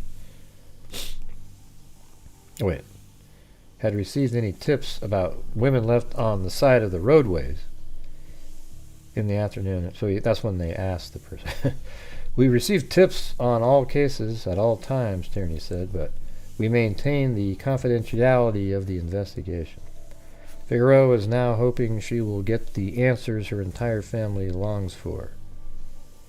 Figueroa said the murder took a terrible toll on her own mother, who was the sister, My mother died with this, Figueroa cried. My mother was my everything. She was heartbroken and depressed. She went into using drugs. Vargas' niece said she now spends hours a night on the computer doing research. It's bothering me, Figueroa said. I don't eat. So, I don't know. What do you guys think? I think that one has a shot at being connected to Heuerman. And it almost seems like it's got a pretty good chance because he was here the whole time. Like, he pretty much lived, that's his parents' house that he lives in. He's been there. You got the binding part that's similar. You have him just tossing the body off the side of the... So he continued to do that for a long time. So here's probably what happened here. He threw the body off the side of the road, and he was stunned how quickly the body was found. But then he was happy that it wasn't being identified, maybe. Although he probably didn't care because he knew he had no connection to her. So he probably picked her up back then because cell phones didn't exist, because she was a streetwalker. So he picked her up that way, not with a cell phone. So later on, he could sort of, technology is what allowed him to be more stealthy about everything. You know, you had the Craigslist, the burner phones. 96, he probably still didn't have a cell phone or anything like that. So you sort of wonder if, like, Bartholomew was, well, no, but she was 2007. The other cases on the beach here, I think he did every one of these here. Like Jessica Taylor's 2011 is when she was found, but I think she was 1996, I think. Thank you, Cindy J. Yeah, so back then, he I don't know what he had against sex workers, although I'm not sure he did. I think he liked kids, so he would pick sex workers that were small and little, so he could pretend that they were them, and then he would, you know, you just sort of wonder what he was doing with these people. When he would take them back to his house, what was he doing to them?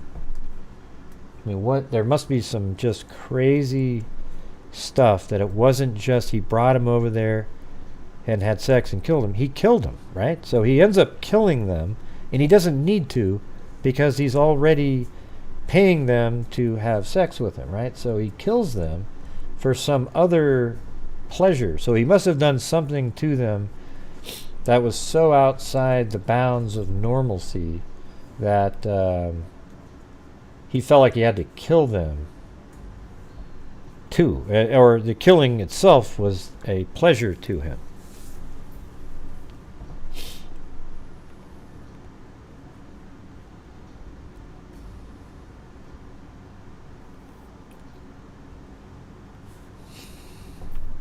Yeah, and this one was, so yeah, this was on Discord. This is pretty interesting because this one is an article in Daily Mail from 2020, February 16th, way before even the task force was put together. All right, so let's go through this one. A woman's torso with a faded tattoo of 2 cherries that washed up in a suitcase on a New York beach 13 years ago may be linked to the notorious cold case investigation involving 11 Gilgo Beach victims.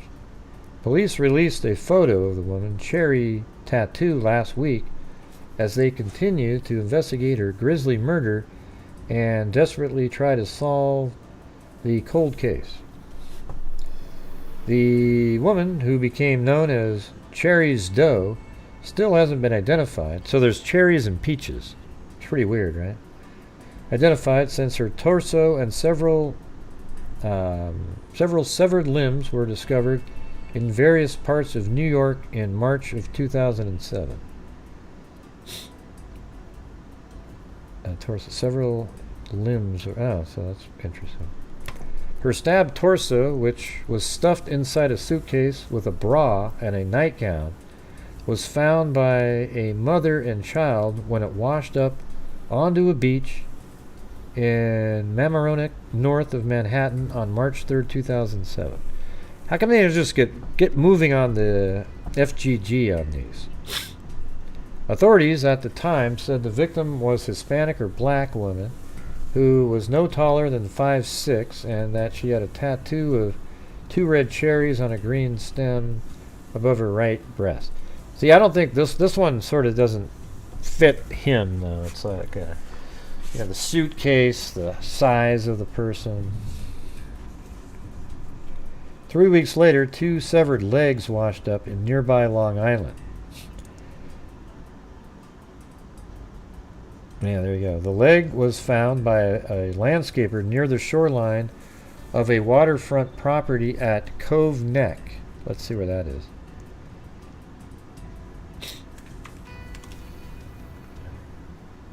So this is Cherry here.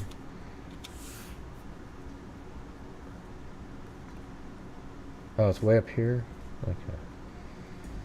So that's...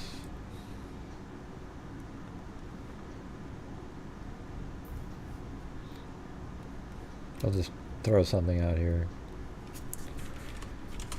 Cherries, legs. Hey, thanks, Cindy J.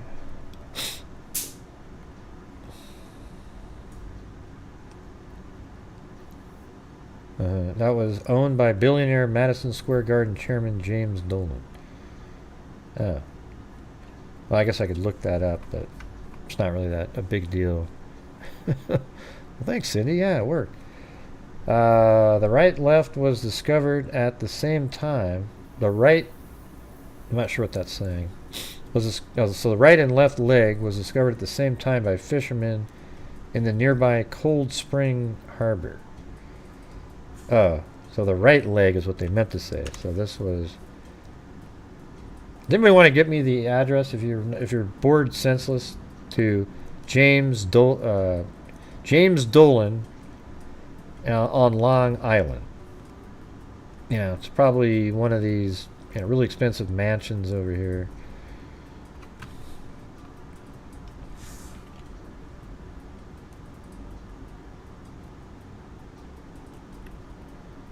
Let's see. Rename. This is right leg. How do they know for sure? How do you know she wasn't born with right and left feet on the wrong legs? See, that's the kind of arguments people make on YouTube, you guys. How do you know that for sure? I mean, how do we know that that's really her right leg? Have you heard the stories out there where the right foot is actually on the left leg where it points outwards and then the other one? So how do you really know? Those are the arguments that you have to spend hours just going, that's ridiculous.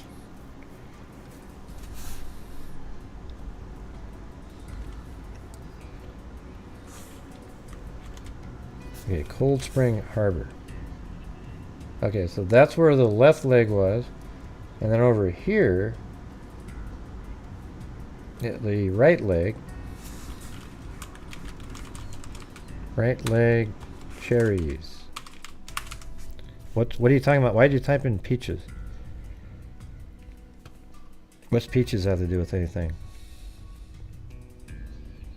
Yeah, we covered it, yeah, a long time ago. Yeah.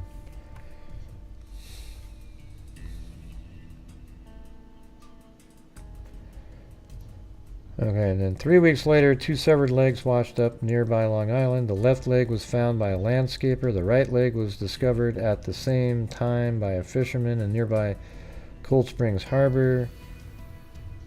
Something at the torso. 2 legs belonging to the same woman.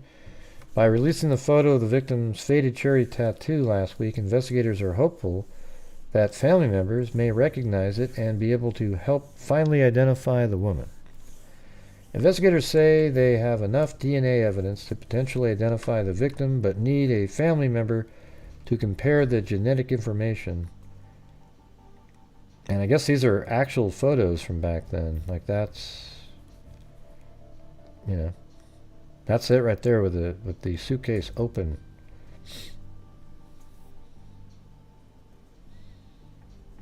Suitcase on March 2007. Her stabbed torso, which was stuffed inside a suitcase with a bra and a nightgown, was found by a mother and child when it washed up onto a beach in Mamaroneck.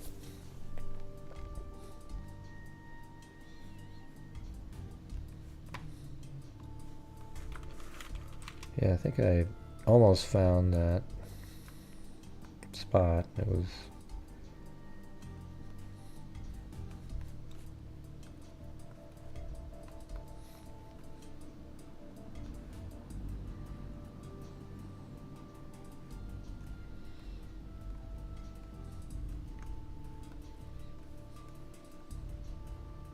I think it was right around in that area.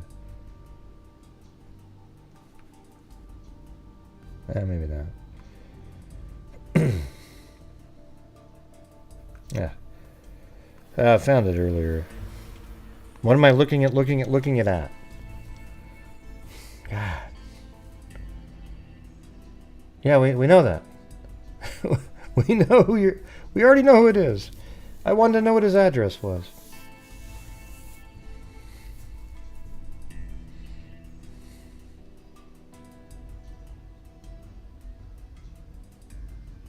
I'm reading the comments now. Trying to figure out what look it was for. Don't know.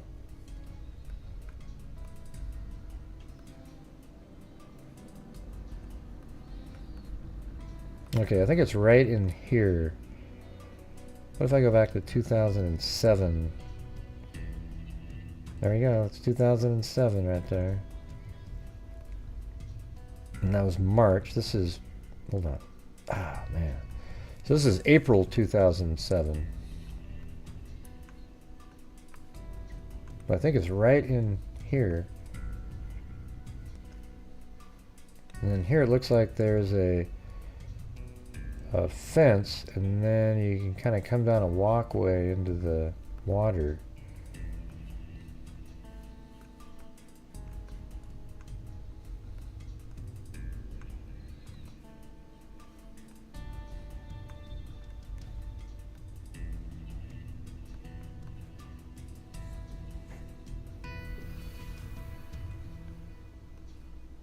Yeah, I mean the drawing they have, it's right exactly in, like, in here, this spot.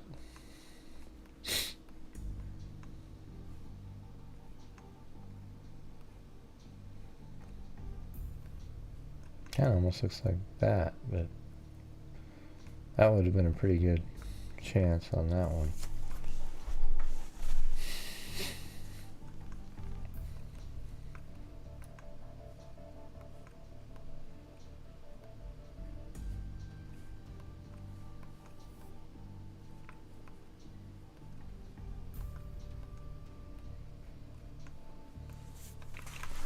Don't know. I wish I had just a little wider shot than that.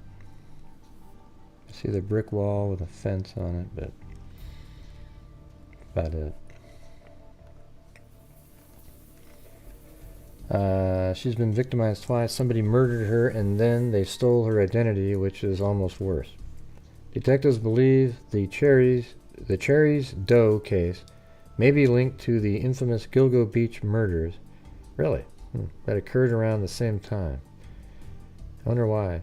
In the Gilgo Beach cases, 11 sets of remains were found strewn along the highway in Long Island on the opposite side of where the legs of Cherries Doe were washed up. One of the Gilgo Beach victims, who police have not identified but refer to as Peaches, was killed in a similar manner. That woman's torso, which had a peach tattoo on it, was found in a container in 1997. The violence that was done to those women was very similar. Are they related? It's possible. It's possible because this sort of thing is not an everyday occurrence. Detectives believe the Cherries Doe case may be linked to the infamous Gilgo Beach murders, in which 11 sets of human remains were found. So this is Peaches now. The woman's torso, which had a peach tattoo on it, was found in a container in 1997. She has never been identified and was dubbed Peaches by investigators. Why don't you identify her, you know? Police in Suffolk County, which is investigating the Gilgo Beach murder, said they were aware of the Cherries Doe case, but would not say if there were any links. It comes just weeks after the Gilgo Beach detectives provided an update in their investigation by releasing photos of evidence found at one of the crime scenes that they said was handled by an unknown suspect. The photographs showed the initials on a black leather belt showing either HM or WH. So maybe this was just as the task force was coming out. I don't know. Suffolk County Police Commissioner Geraldine Hart declined at the time to say exactly where the belt was found, which of the victims it was linked to. She said investigators determined that the belt was not owned by any of the victims. We do believe that this item was handled by the suspect. And so the belt that they're talking about was used as a ligature. I'll bet you money that the belt that they are, you know, that one with the M and W or whatever they just set up there, that it was around the neck or bound the leg, something like that. And that's how they know it was 100% handled. Other than that, you wouldn't be able to tell that. You wouldn't be able to tell something like that.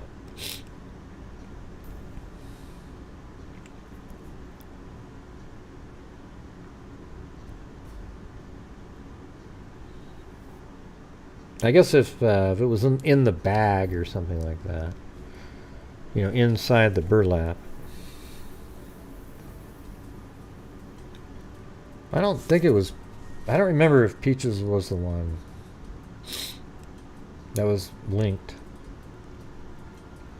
For nearly a decade, a thicket along a highway not far from the popular Bones Beach on Long Island had held the horrible secret, hidden from passing drivers and strewn along several miles were skeletal remains of mostly young women who had worked as prostitutes.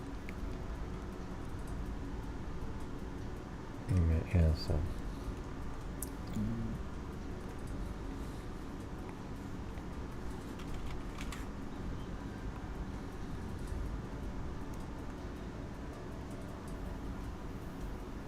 I can't remember. I know the toddler is found right here, and I think the mother was found like in Manorville or something.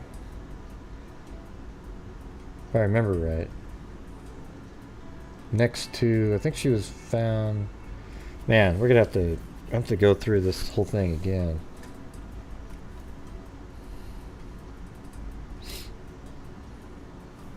Let's go back to the Gilgo News site.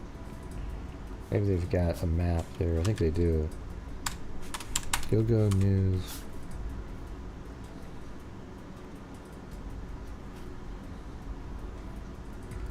So the toddler.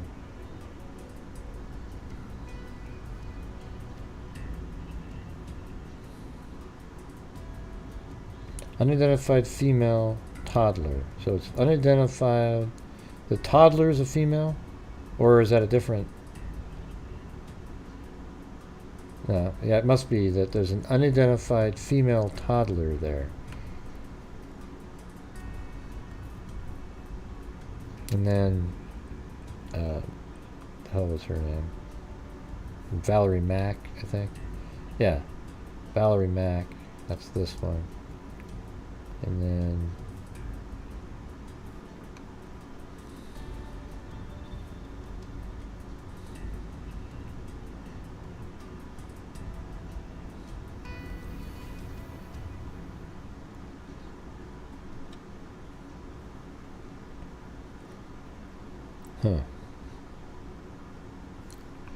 well, anyway, what do you guys think? There's just so many different things you can look at. It's crazy. It's just.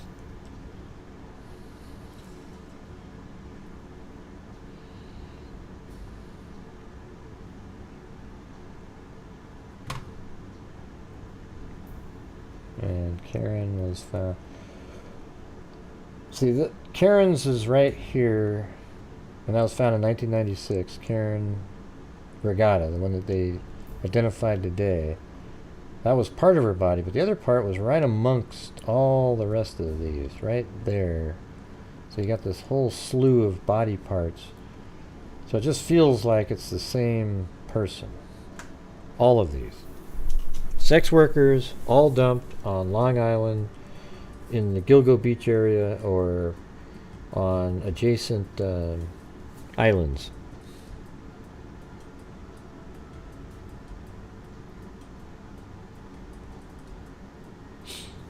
Well, it's hard to know if they're standalone or not, you know, so.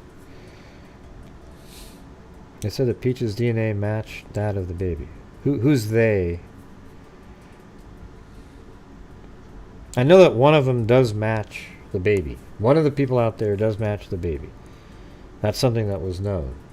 But here's the thing. Why aren't they testing the baby and that should be the first one that they do, everybody. It's so weird. I've said that for so long. How come they're waiting so long to do the genetic genealogy on a baby and a mother who were murdered by somebody?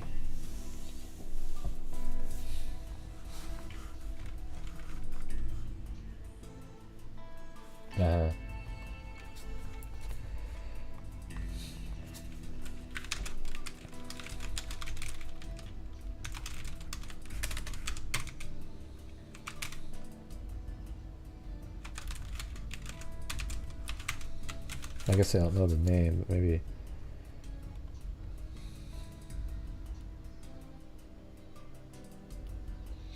The FBI Monday was pursuing a lead in Mobile, Alabama, hoping to find identities of Jane Doe number 3 and her toddler daughter, 2 of at least 10 victims in the Long Island serial killer list case.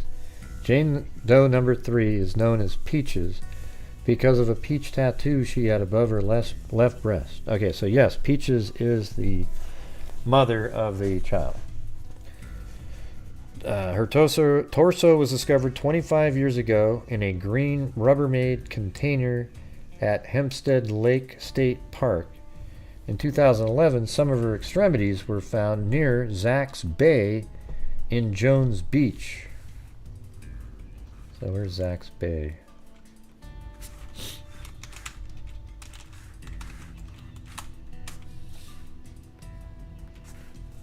Yeah, it's right there.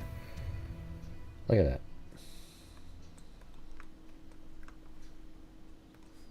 So I guess we could put... Well, Peach's head was found over here, though. Wasn't it? No, part of her body was found right there. So... I guess we just put Peaches here again. Doesn't say exactly, but...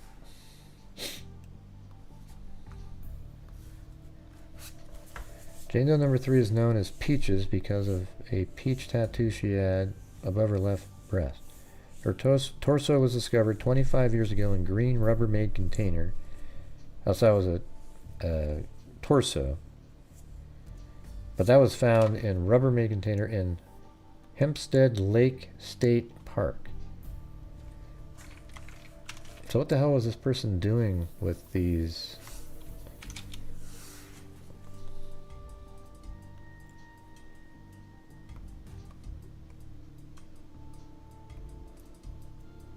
Okay, so I actually have a pin there. It says number 11. So there, and right there. 1, 2, 3.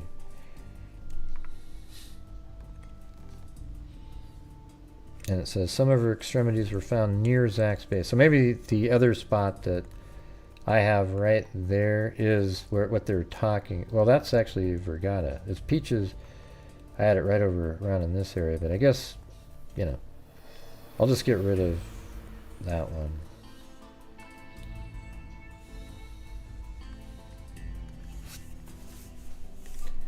DNA later. Well, actually, I don't. Oh shit! I can't undo that. How do I get back to the Gilgo News. Victims. Timeline. Remains located. Okay, they don't have, let's see. Oh yeah, well they have that.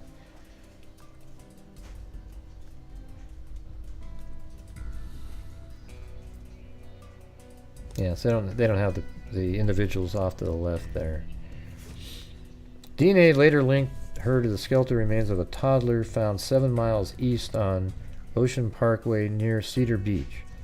Peaches and her daughter are the only black victims. That's why they haven't looked them up. I didn't even know that they were black. Okay, but it's harder. I mean, genetic genealogy is way tougher to find black because they're not represented in the like Ancestry and GEDmatch. So that's interesting. That's why they need to use Identifinders International because they have an expert on African American. She's really good. She's the one that identified the serial killer victim in one of the cases that we've done. The DNA fund that we built up, one of them identified, I think, the 11th victim of a serial killer who had already been arrested for her murder, and all the rest of them, they just didn't know what her name was. And so we got her name back, but we didn't get to know what her name was because the family didn't want her name out there. The FBI is seeking relatives and friends of Elijah Howell. Mr. Howell lived in Pritchard, Alabama with his... What's going on? Why is that? When asked on Monday about a post on a Facebook page for the Mobile, Alabama Police Department, Suffolk County Police Commissioner Rodney Harrison told Pix 11 News there's a slight lead that FBI agents are following. The FBI is seeking relatives and friends of Elijah Howell. Oh yeah, I remember this part. Mr. Howard lived in Pritchard, Alabama with his wife, Carrie, and passed away in Mobile, Alabama in 1963 with Miss Lily Mae Wiggins Packer. His relatives may be able to assist in the case of a woman and a child found in another state. I think that's what they were trying to... I remember looking at that when it happened.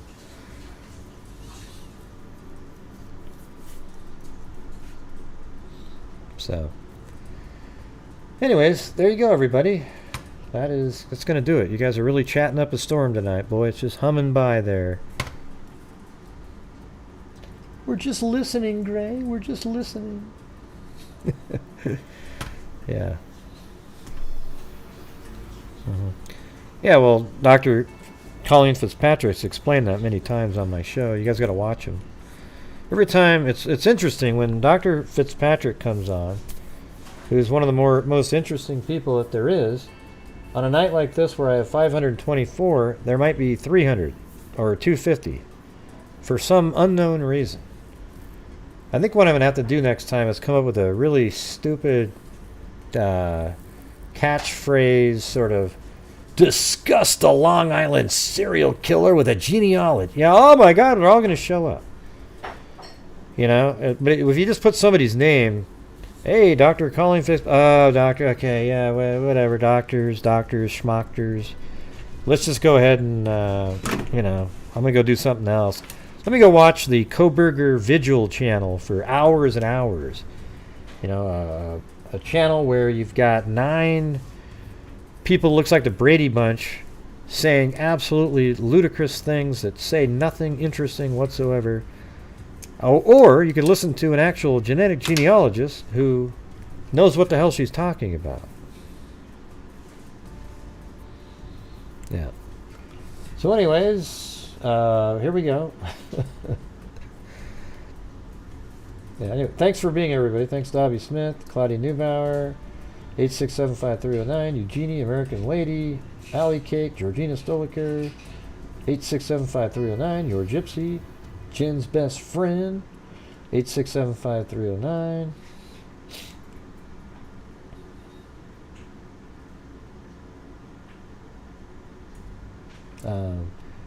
Iris Rainbow became a new member, and then somebody named Me with a rainbow on it. Danielle, Katja T, Jason Freer gifted a membership. Amber Maiden, American Lady, Ron G, Paulette Leonard, B. Sir, Claudia Neubauer, George Leonard, Texas Annie, Ben Hills, Olivia, Lava became a new member, Katja T, and Cairo shows up, thank you. Jake from State Farm, American Lady, and then Jen's Best Friend got us over the hump, and actually without that we wouldn't have made it. So Cindy J and Cindy J and Cindy J. All right. Now I'm not doing a flyover again. Let me just do flyovers when I'm feeling like flyovers. It's not fun for me when I'm not really thinking of doing one. So anyways, thanks everybody. Appreciate you guys being here. I gotta go do some stuff. But the The garage is kind of, it's looking pretty good, man. Some of the molding's being put in. I think there's just one more day of that stuff. Then the next thing is going to be painting. And then after painting's done, that's when the toilet, the sink, and the whole bathroom gets completed. And then I think after that, we're just, it's right, you're right there. You know what I'm saying? Yeah, I'm pretty pumped. And then they got to put an air conditioning unit up there, a splitter, I guess it's called. And it might take me a while to move from here into there, just because I gotta, make sure everything's set up correctly and everything's working. Yeah, can't wait to see it too. I'm gonna use the blue. What is it? I think it was called Rainstorm and Rain, the two paints by Sherwin-Williams. So let's see, it's going to be Rainstorm by Sherwin-Williams. So it's going to be that one.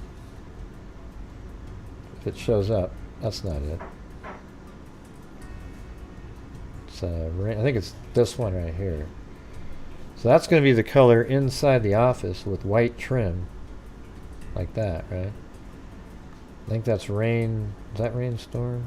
Yeah. See, Rainstorm, work in any room.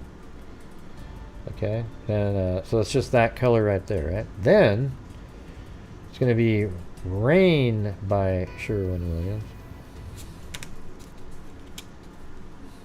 and that's the lighter one. That'll be for the laundry room and bathroom. See? So it's that color right there. Like that. That'd be pretty sweet, right? Don't you think? So the laundry room and bathroom is like that. And then you come into the dark abyss, into the rainstorm. Rain cloud. Wait, what is it? Was it rain cloud or rainstorm? No, I think it's rain. Hold on. Let me do this again. I think it's rain cloud. I got to make sure I say that right. Yeah, I think it was rain cloud. Is that right? Yeah, I think this is it right here. Yeah. Pretty sure that was the one. Maybe not. God dang it. So there is another one. Rain. So let's see. Rain. Storm. Yeah, I like rain cloud better. Not rainstorm. Yeah. I like rain cloud's got a little bit more sort of a grayish hue to it. Get it? Gray hue? Get it? Yeah, I think this one's better. This one right here. Rain cloud. That's more true crimey right there. Don't you think? It's not blue. What the hell are you talking about? The other one's too blue, not this one. This one's gray, the other one's blue. Yeah, so anyways, I think it was rain cloud, not storm, that I was getting. Sherwin-Williams. Rain cloud. See, that's the one right there. Not those. And then the rainstorm, you'll see, is too blue here. What? See how that's just got a bunch of blue in it? It's too, I think it's almost like too dark or something.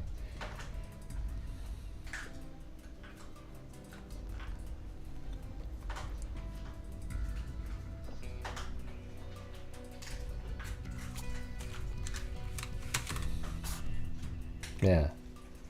There we go. Gotta make sure I remember that. I don't want to say storm and I get this dark. Yeah, that's what I'm saying. Cloud, right? Yeah. All right. Yeah, rain cloud was the one. That's the one I've been. Let me just make sure I write it down here. I knew that didn't look right when I was looking at it. But it sucks that I have the word storm in my head now. a rain cloud and it just rained. All right. Anyways, thank you guys for being here. Also, thanks earlier today to, let's see.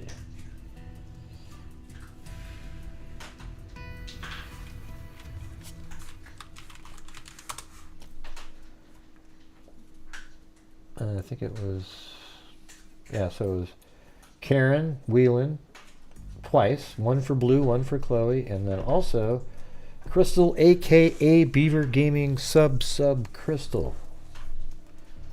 So thank you. And there you go. Awesome.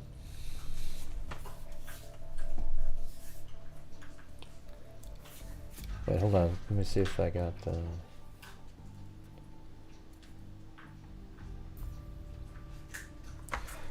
Let's see if this address that KK sent goes up to that little point. No. So no, it doesn't matter. It was a guy that lived on the island over here. I was looking for where the body parts is. So no, that's not right. Thanks though.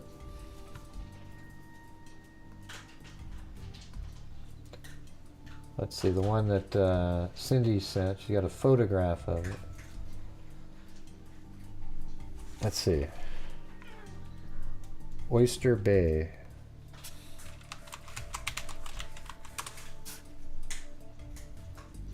Okay, Oyster Bay.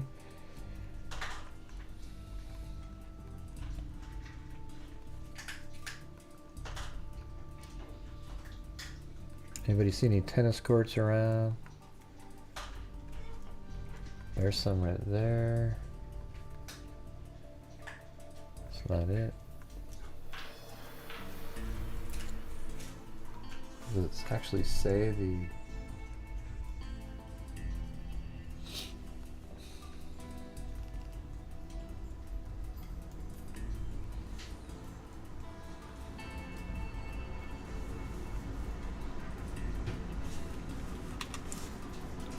Yeah, it's hard to say because this is Oyster Bay right here.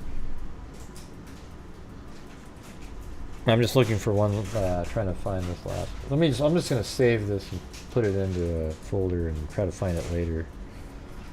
It's probably not fun looking at somebody staring around at a screen, but thank you guys for being here. We'll see you tomorrow.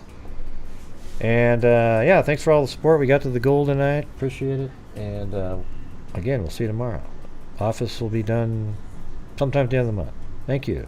And until next time, be safe out there. And a 1 and a 2 and a 3 and a 4 and a 5 and a 6. And a 7 and an 8. Crime thing for quite a while now.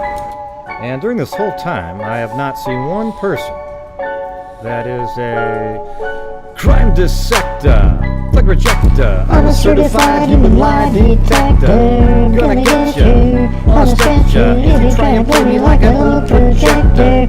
Crime sector is my nectar. Professor Gray is gonna give another lecture. Crime collector, freak connector, and I'm always gonna be a protector. Fool deflector, interceptor, and I'm meaner than a spectre with a vector on his spectre. With all respect, y'all, just remember I've a temple fucking check ya. I have no agenda, I'm no pretender, and I'll serve it to you straight without the blender. And in the end, I'm gonna send ya on a mission to reveal the true offender. Yeah, so Alright, everybody. Thank you. Yeah, everybody, thank you very much for being here tonight. We'll see you tomorrow. And on that note, be safe out there. Boy, that was creepy, Gray. What the? Be safe out there. Yeah, that part. Well, at least it didn't sound like this. Be safe out there. Oh, yeah, that's really creepy, Gray. Jeez.